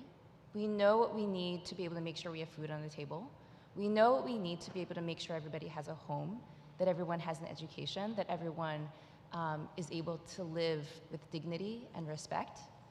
And so we know the story, the true story of why the poor are poor, right? We know that it's not because of their own blaming, of their own sinfulness, right, as Christians would often say, but it's because we have created a system that has placed people in those spaces and put a chain around their necks and kept them there. And we have done that to, and when we talk about the poor, we need to talk not just about the unhoused, but about the 99%. And so what do we need to do to make sure to change that myth, to be able to change our situation and our context, is to organize, organize, organize. Something that, that I really appreciated Tahil bringing up is this idea that what white supremacy and plantation capitalism has done, and done very well, and continues to do, is to divide and conquer us. And so we are constantly given myths over and over again of why we are in the situation we are in. But what we need to realize is that those are myths. What we need to do is to organize and coalesce our own power. What we need to do is collectively, very intentionally, come together and utilize the tools that they have, that, the capitalists, if you will, and the white supremacists have used against us. And again, I don't want to talk about individuals here. I am talking about a system. A system that is very ghoulish and can contort itself to whatever it needs to look like to be able to keep us down. So if we really are going to overcome that, we need to be able to use the tools that are being used against us to be able to fight that. And the thing is, when the people fight, the people win. Thank you. So I want to stay on the sort of the present tenseness of what you're all talking about, and go to Shannon and ask how you see the current debates about water rights, land rights, other resource rights, what you might call settler colonialism, as expressions of Christian nationalism at the center, not just the fringe of national life. So earlier, at the beginning of the program, I did a land acknowledgement. And we were sitting in the green room and we were talking about it being a hollow gesture, and it's kind of the new thing to do when you see it done. And one of our brothers was telling us that the Department of Homeland Security and the U.S. Border Patrol was having a land acknowledgement, yet if you go to the southern border, you see that there are people coming to America looking for a better way of life, and they're being held up by the Department of Homeland Security on Apache or O'odham land or Kumeyaay land and Kumeyaay territories. So the idea that settler colonialism still exists, right? That we constantly take settler colonialism is a machine. It's a cannibalistic machine, and it's like that throughout the world. Dr. Cornel West said that in order that the condition of truth is to allow the suffering to speak. You cannot talk about truth and justice if those that are oppressed are silenced. And so we are constantly silenced, and we are marginalized or put in categories to do land acknowledgement and then left out of the discussion at the table. Orrin Lyons said, Chief Orrin Lyons said, Faith Keepers said that if you're not at the table, you're on the menu. And indigenous peoples have been on the menu for a long time. And how then do you compensate the indigenous peoples for their water and their land? The water that you receive today come from the Paiute people up in the mountains in Sierra Nevada. The electricity that we have, about 40% of it comes from Navajo Nation. And you don't see them being rich. In fact, you see some of them don't have electricity. You see the Paiute can't grow their traditional foods. They can't live a sustainable life that they once did because their water is being used by Los Angelinos, right? So the idea that somehow we want to talk about, land back and I don't think that's possible. I think that in order for us to have real meaningful relationships with indigenous peoples, we have to return the land. The land must be given back in some way. Churches are, the Catholic Church is one of the largest landowners in the world. In the world. And where did they take that? Who did they take that land from? And here at the Poor People's Campaign, we talk about $15 an hour being raised to the minimum wage, but yet our hamburgers and our meats and our things that are being brought from Central and South America, where they're destroying forests and removing and displacing indigenous peoples so that we can have $15 an hour. That doesn't make sense to me. So we have to rethink this economy. We have to destroy the capitalistic ideas of Western capitalism. Because if we don't, we're going to continue down this path of destruction. Not only destruction of our own selves, the earth will resettle. It's us human beings who are the parasites. It's us human beings that are the ones that constantly take. And so I don't know if that we can talk about correcting these wrongs unless you truly want to sit down with Native people and the Native people say, return the Black Hills, return the water, return the land. The Lakota people said, we don't want money for the Black Hills. Right now it's in trust and it's roughly about $8 billion. Could you imagine if you gave $8 billion to an extremely poor nation? What they could do with that money? But to them, money is nothing. You can't eat money. And that's what our leaders have told us for a long time. Land is who we are. This land that you call America, we don't call it that. It is not ours. It doesn't belong to us. The Creator put us here. And we are the stewards of the land, and we must take care of it. We must have this relationship. And because we have been displaced, because we have been marginalized and moved out of the way for development, we still struggle today, unfortunately. We have the highest incarceration rate. And you say, well, how is that possible, Shannon? I thought African Americans do. Look at our young population. Look at the poverty that exists. We have young people going to prisons and jails. We have people that don't live past 54 years of age. So I don't know if if we want to address settler colonialism, we have to do it in a very, very real way. Thank you, Shannon. Pastor Boyd, white Christians use the Bible to justify slavery and segregation. White supremacy and Christianity are intertwined historically. You've, even with your missaying, got that right. Can white Christians be accomplices in rewriting this story to be one of equality? I think they can if they came clean. If they came clean with the intent of not being driven by history, the history that they've been a part of, realizing and accepting the fact that they have done wrong, come repenting of their sins, and not only repenting of their sin, but showing sorrow for their sins, and then asking others to invite them into a conversation, a genuine conversation. If they came that way, I think it's possible. Other than that, I think it becomes difficult. You cannot do wrong and hurt and harm and mistreat and marginalize a people for as long as they have done so, and expect that same people, that same body of people, to embrace you and invite you back into a conversation that's supposed to be meaningful and for the common good of all in the equation. Yep. So kind of the same answer that Shannon was giving. There has to be a major repentance and conversion in order for this to happen. We have a couple of questions from the live stream.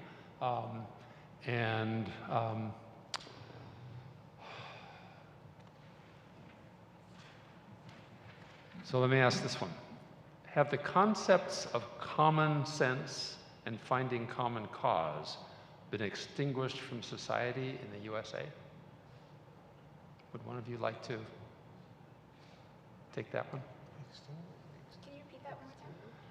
Have the concepts of common sense and finding common cause been extinguished from our life here in the US?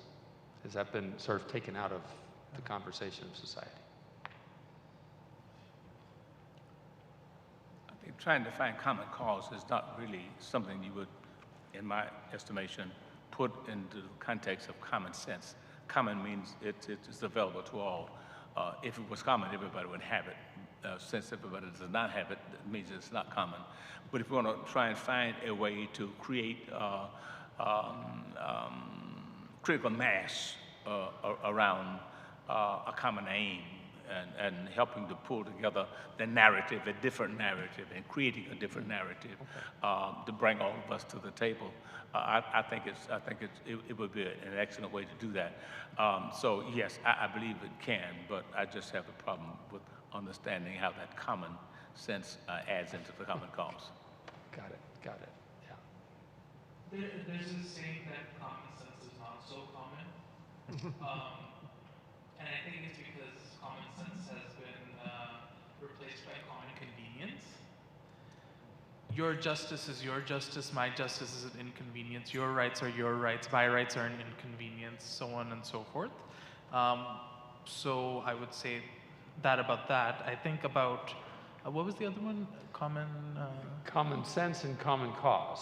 Common cause, I don't think we've ever not had a common cause actually by living on this earth together. I think what we have done in the process is looked at it as if the common cause was only ours to own and only ours to claim as a supremacy, which we're now seeing in the form of Christian nationalism, and how we're seeing it as a part of the common conversation among spaces where a controlled majority is the one that gets to dictate what is the cause we're fighting for.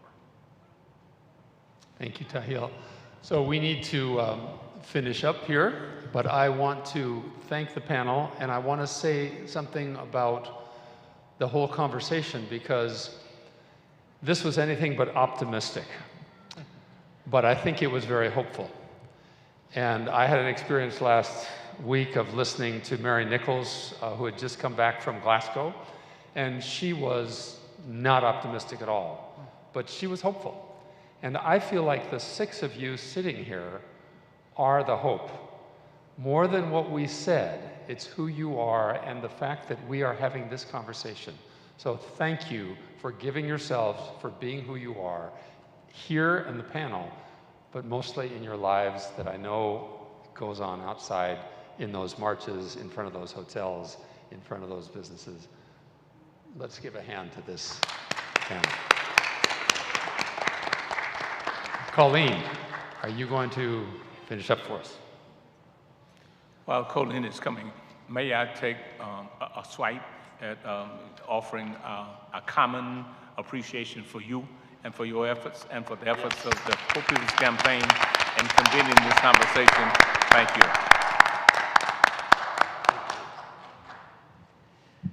Thank you, Pastor Boyd, and thanks everyone. Panelists, thank you so much. It was a beautiful, enlightening conversation. We're going to invite Dan to just close us with a song, and we're going to have Nancy Berlin come just after Dan and give us a call to moral action. And we're almost on our way out. Thank you.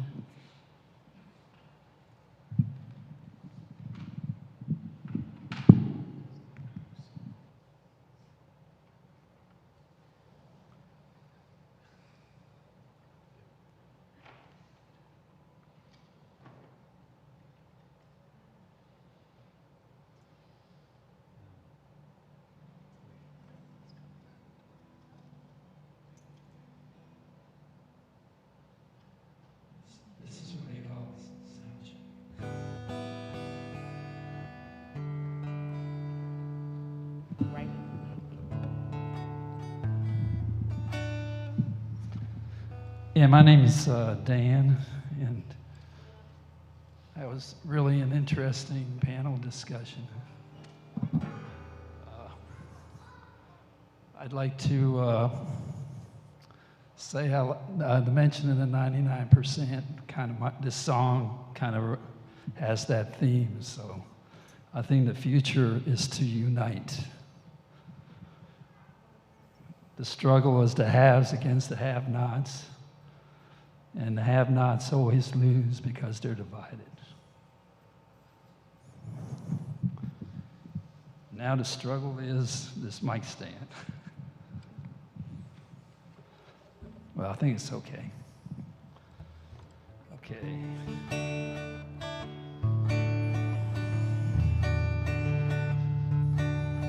I'm a welfare mom, trapped in poverty. I'm lost in America, searching for the Statue of Liberty.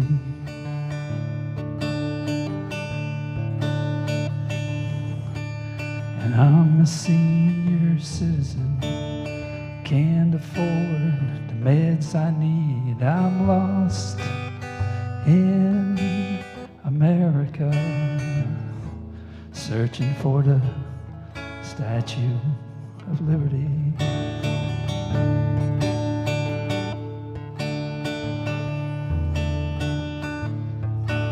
And I'm a factory worker, robots replaced me. I'm lost in America, searching for the Statue of Liberty. And I'm a poor black man, there's no justice for me. Oh, I'm lost in America, searching for the Statue of Liberty.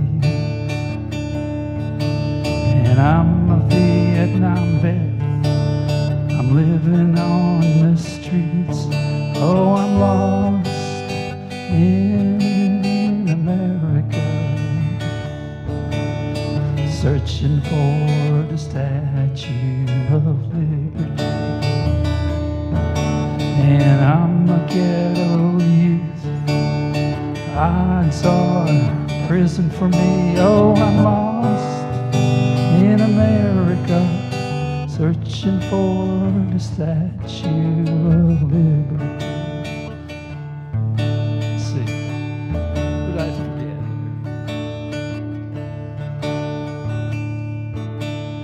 I'm your college graduate, there's no jobs for me. Oh, I'm lost in America, searching for the Statue of Liberty.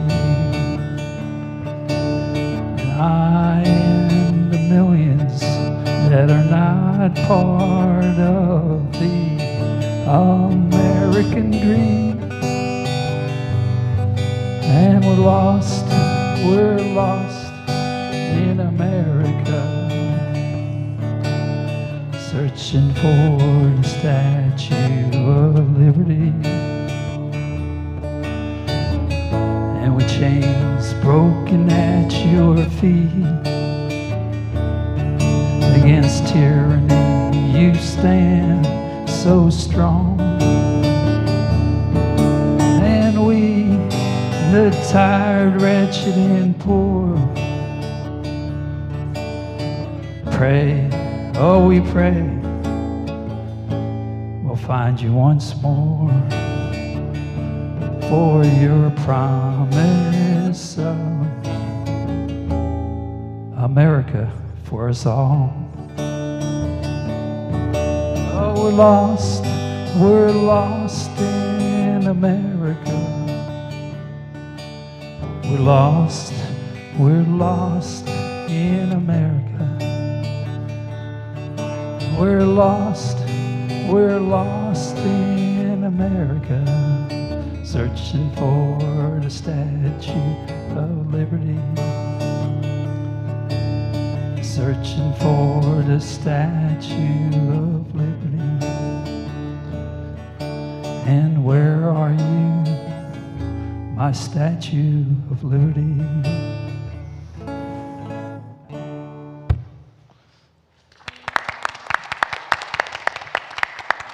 Yeah, thank you.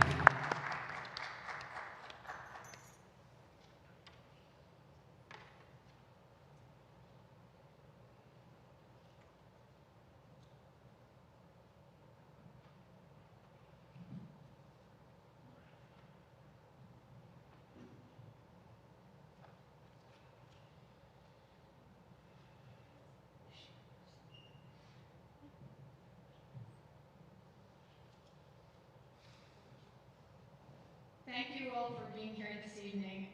I'm Nancy Berlin. I'm a member of the California Coordinating Committee for the Poor People's Campaign. And I live, work, and organize here in Los Angeles. What you've heard this evening, what we've all heard, this powerful, painful, and yes, hopeful discussion illustrates who the Poor People's Campaign is and how we work. Dr. Martin Luther King, whose footsteps we follow in, described the world we inhabit as being an inescapable network of mutuality, tied into a single garment of destiny. We can't only work with one group of people or on one issue. And the new Poor People's Campaign expands on that. We don't just address poverty or racism. We don't just talk about ecological devastation or the war economy or the distorted moral narrative. And in doing all of this together, we call this moral fusion organizing. Now, I know most of us are part of other organizations. We belong to churches, community groups, service providers, and we need all of that. But, as Reverend Barber often says, we're something different. The Poor People's Campaign is not an organization. We're an organism. What is an organism? It's a living, breathing, growing thing that can be flexible and resilient, just like all of us. And all of us together can build the power we need to change the forces of injustice that confront us. This is a yes and moment.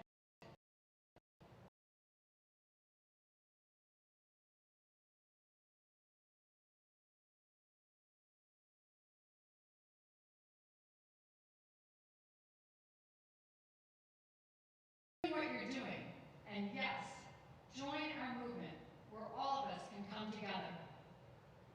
My ask of you this evening is to talk to your faith group, your community group, your family, about what you've heard here tonight, and talk to them about the Poor People's Campaign.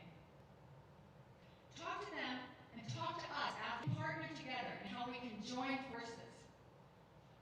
You can come and find out more about the Poor People's Campaign at one of our online welcome sessions or one of our study groups. You can join a working group, the Faith Working Group, put on this evening. We have arts and musicology groups, we have policy and education groups, and we are organizing to go to Washington, D.C. on June 8th, 2022, and we would like all of you to go there are so many ways that we can partner together. Because there comes a time, and this is it, when we have to join together in a moral fusion to address the interlocking injustices, because our future depends on it. We so look forward to working with all of you. Thank you.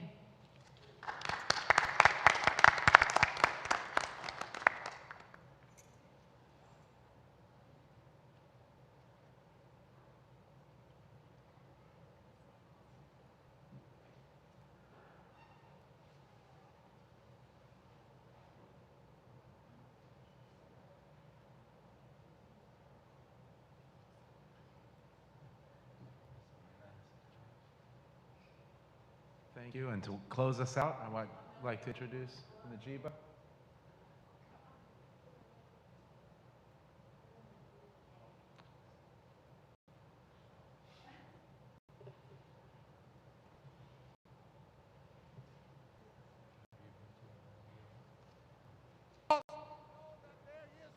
Scarcity in this land. The only scarcity is the moral will to do what's right.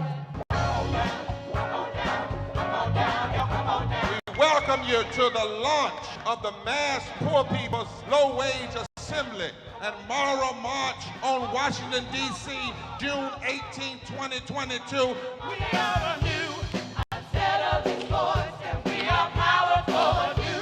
Unsettling force, and we're here. We're rising up to demonstrate the compelling power that we, poor and low-income people, have to reconstruct society from the bottom up.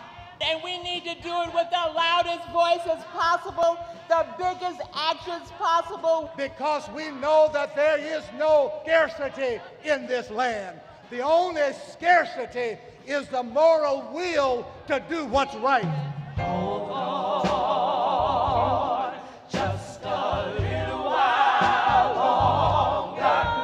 We are those with sub-minimum wage jobs who can't afford sky-high rent. People with disabilities are the fastest growing minority group. It's crazy to me that in 2021, it's still legal for workplaces to pay a sub-minimum wage to people with disabilities. There are still so much trial and tribulations that we go through as Indigenous people. We can't get a decent wage to sustain ourselves, nor can we get adequate housing.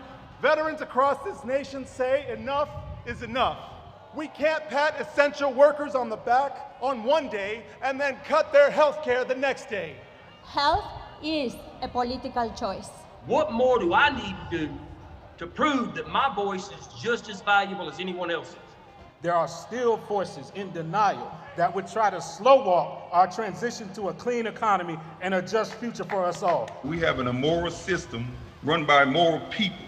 But together we walk, and we walk and we fight. It's time for a change. Reconstruyamos esta gran nación. See, we are people of resilience as we fight these interlocking injustices together. When we work together, mobilize together, and rise together, we become a voice for the voiceless, and we become an agent of change in a time where great change is needed.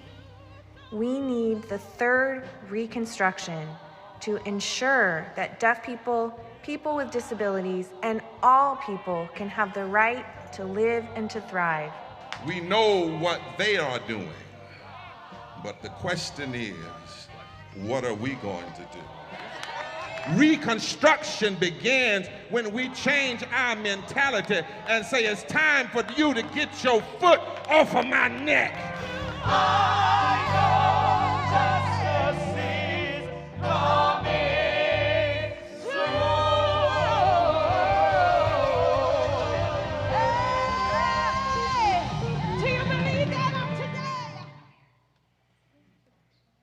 June 18, 2022, we will be there and hope you will be too. We just want to give some quick thank yous here. There have been so many people who, you know, this is a movement of us, and we're so grateful for so many people. Jenna, please go ahead and do our acknowledgements. Yes, I have a list. Excuse me. There were a lot of people that helped us along the way. We want to first and foremost thank Reverend Liz for participating with us from the East Coast. It was 9 o'clock there, so that was really great of her. We want to thank Reverend Barber for being with us here in spirit through a family emergency. He was still trying to call through, so we appreciate that. Everyone at National Comms who helped us put this on the National PPC Facebook and YouTube page. Kate Ziegler, our national rep, Reverend Casimir Brown, Kenya Alcacer, who was a tri-chair that spoke earlier today, our California PPC quad chairs, State Faith Working Group, California Coordinating, my co-convener Colleen for her patience and just her commitment, Kathleen Morse, who's our program manager, who kept up with me and Colleen this whole time, and we run fast, and the rest of our planning committee, our wonderful panelists. You guys were amazing, and Reverend Frank, our moderator, you guys did such a good job. I saw the comments on the Facebook, and everybody has been loving it. And the artists who offered performance testimony, and then finally everyone who watched online. Yes, and just a quick note that this is the beginning of a conversation. So we plan on having an event series around this dialogue, constructing a moral narrative. You can't do it overnight, and you can't do it in one night. And so we'll invite you out for more conversations, but it's time to let you go. And so to send us, I would like to invite Najima Saeed, who's graciously come to bless us out of Pastor Boyd's house. Thank you. أعوذ بالله من الشيطان الرجيم أعوذ بالله من الشيطان الرجيم بسم الله الرحمن الرحيم بسم الله الرحمن الرحيم لا يكلف الله نفسا إلا وسعها لا يكلف الله نفسا إلا وسعها لا يكلف الله نفسا إلا وسعها. On no soul does God place a burden greater than it can bear. Verses from the Holy Quran, the scripture of the Muslim tradition. So when I was younger, before I became a seminary professor, before I did all the work that I've been doing, I used to think that what it meant when God tells us that on our souls, God does not put a burden greater than we can bear. I used to think that was about individualism. I used to think that God was asking us to pull our burdens. And what we learn from the discussion tonight and our charge is that, in fact, it's that God does not want us to be individual souls to bear that burden. It's not only that God bears the burden, but we bear this burden together. So we are naturally collective as human beings. And the rugged individualism that eats away at our ability to help one another, that is something all of our traditions banish. There is this mythology of racial supremacy.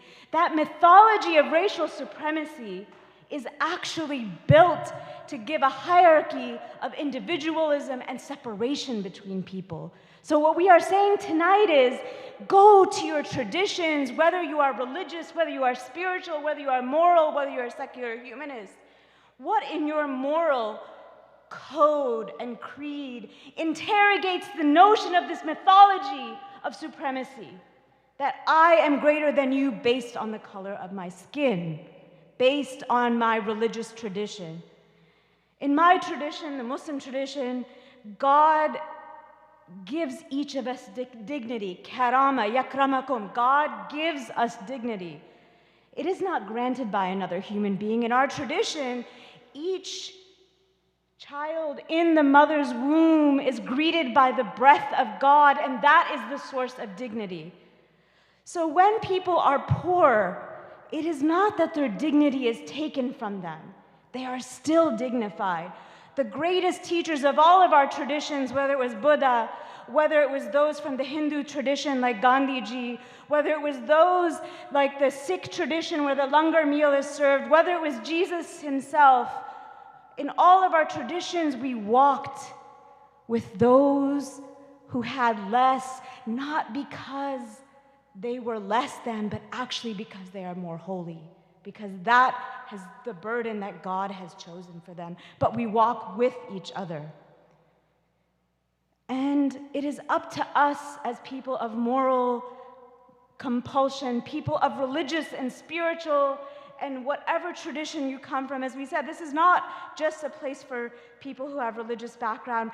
It is people with a moral imperative that say no human being should have to justify their economic existence at the border of any nation to get in. No human being should have to stand in front of you and say, I can contribute this much money to your city so that you should let me in. All of us are equally bound in a social contract of equality given by the divine, given by the holy, and it is nothing that can be taken away. So what I ask for us to remember is that it is a divine design that makes human beings equal. And what all that we are asking for, all that the Poor People's Campaign is asking for, is a recognition of the moral dimension of equality that is not or should not ever need be justified. And that is our charge today. Whether you are religious, whether you are spiritual, however you identify, begin to see that your dignity is inextricably interdependent with the dignity of fellow human beings around you. Go with peace. Amen.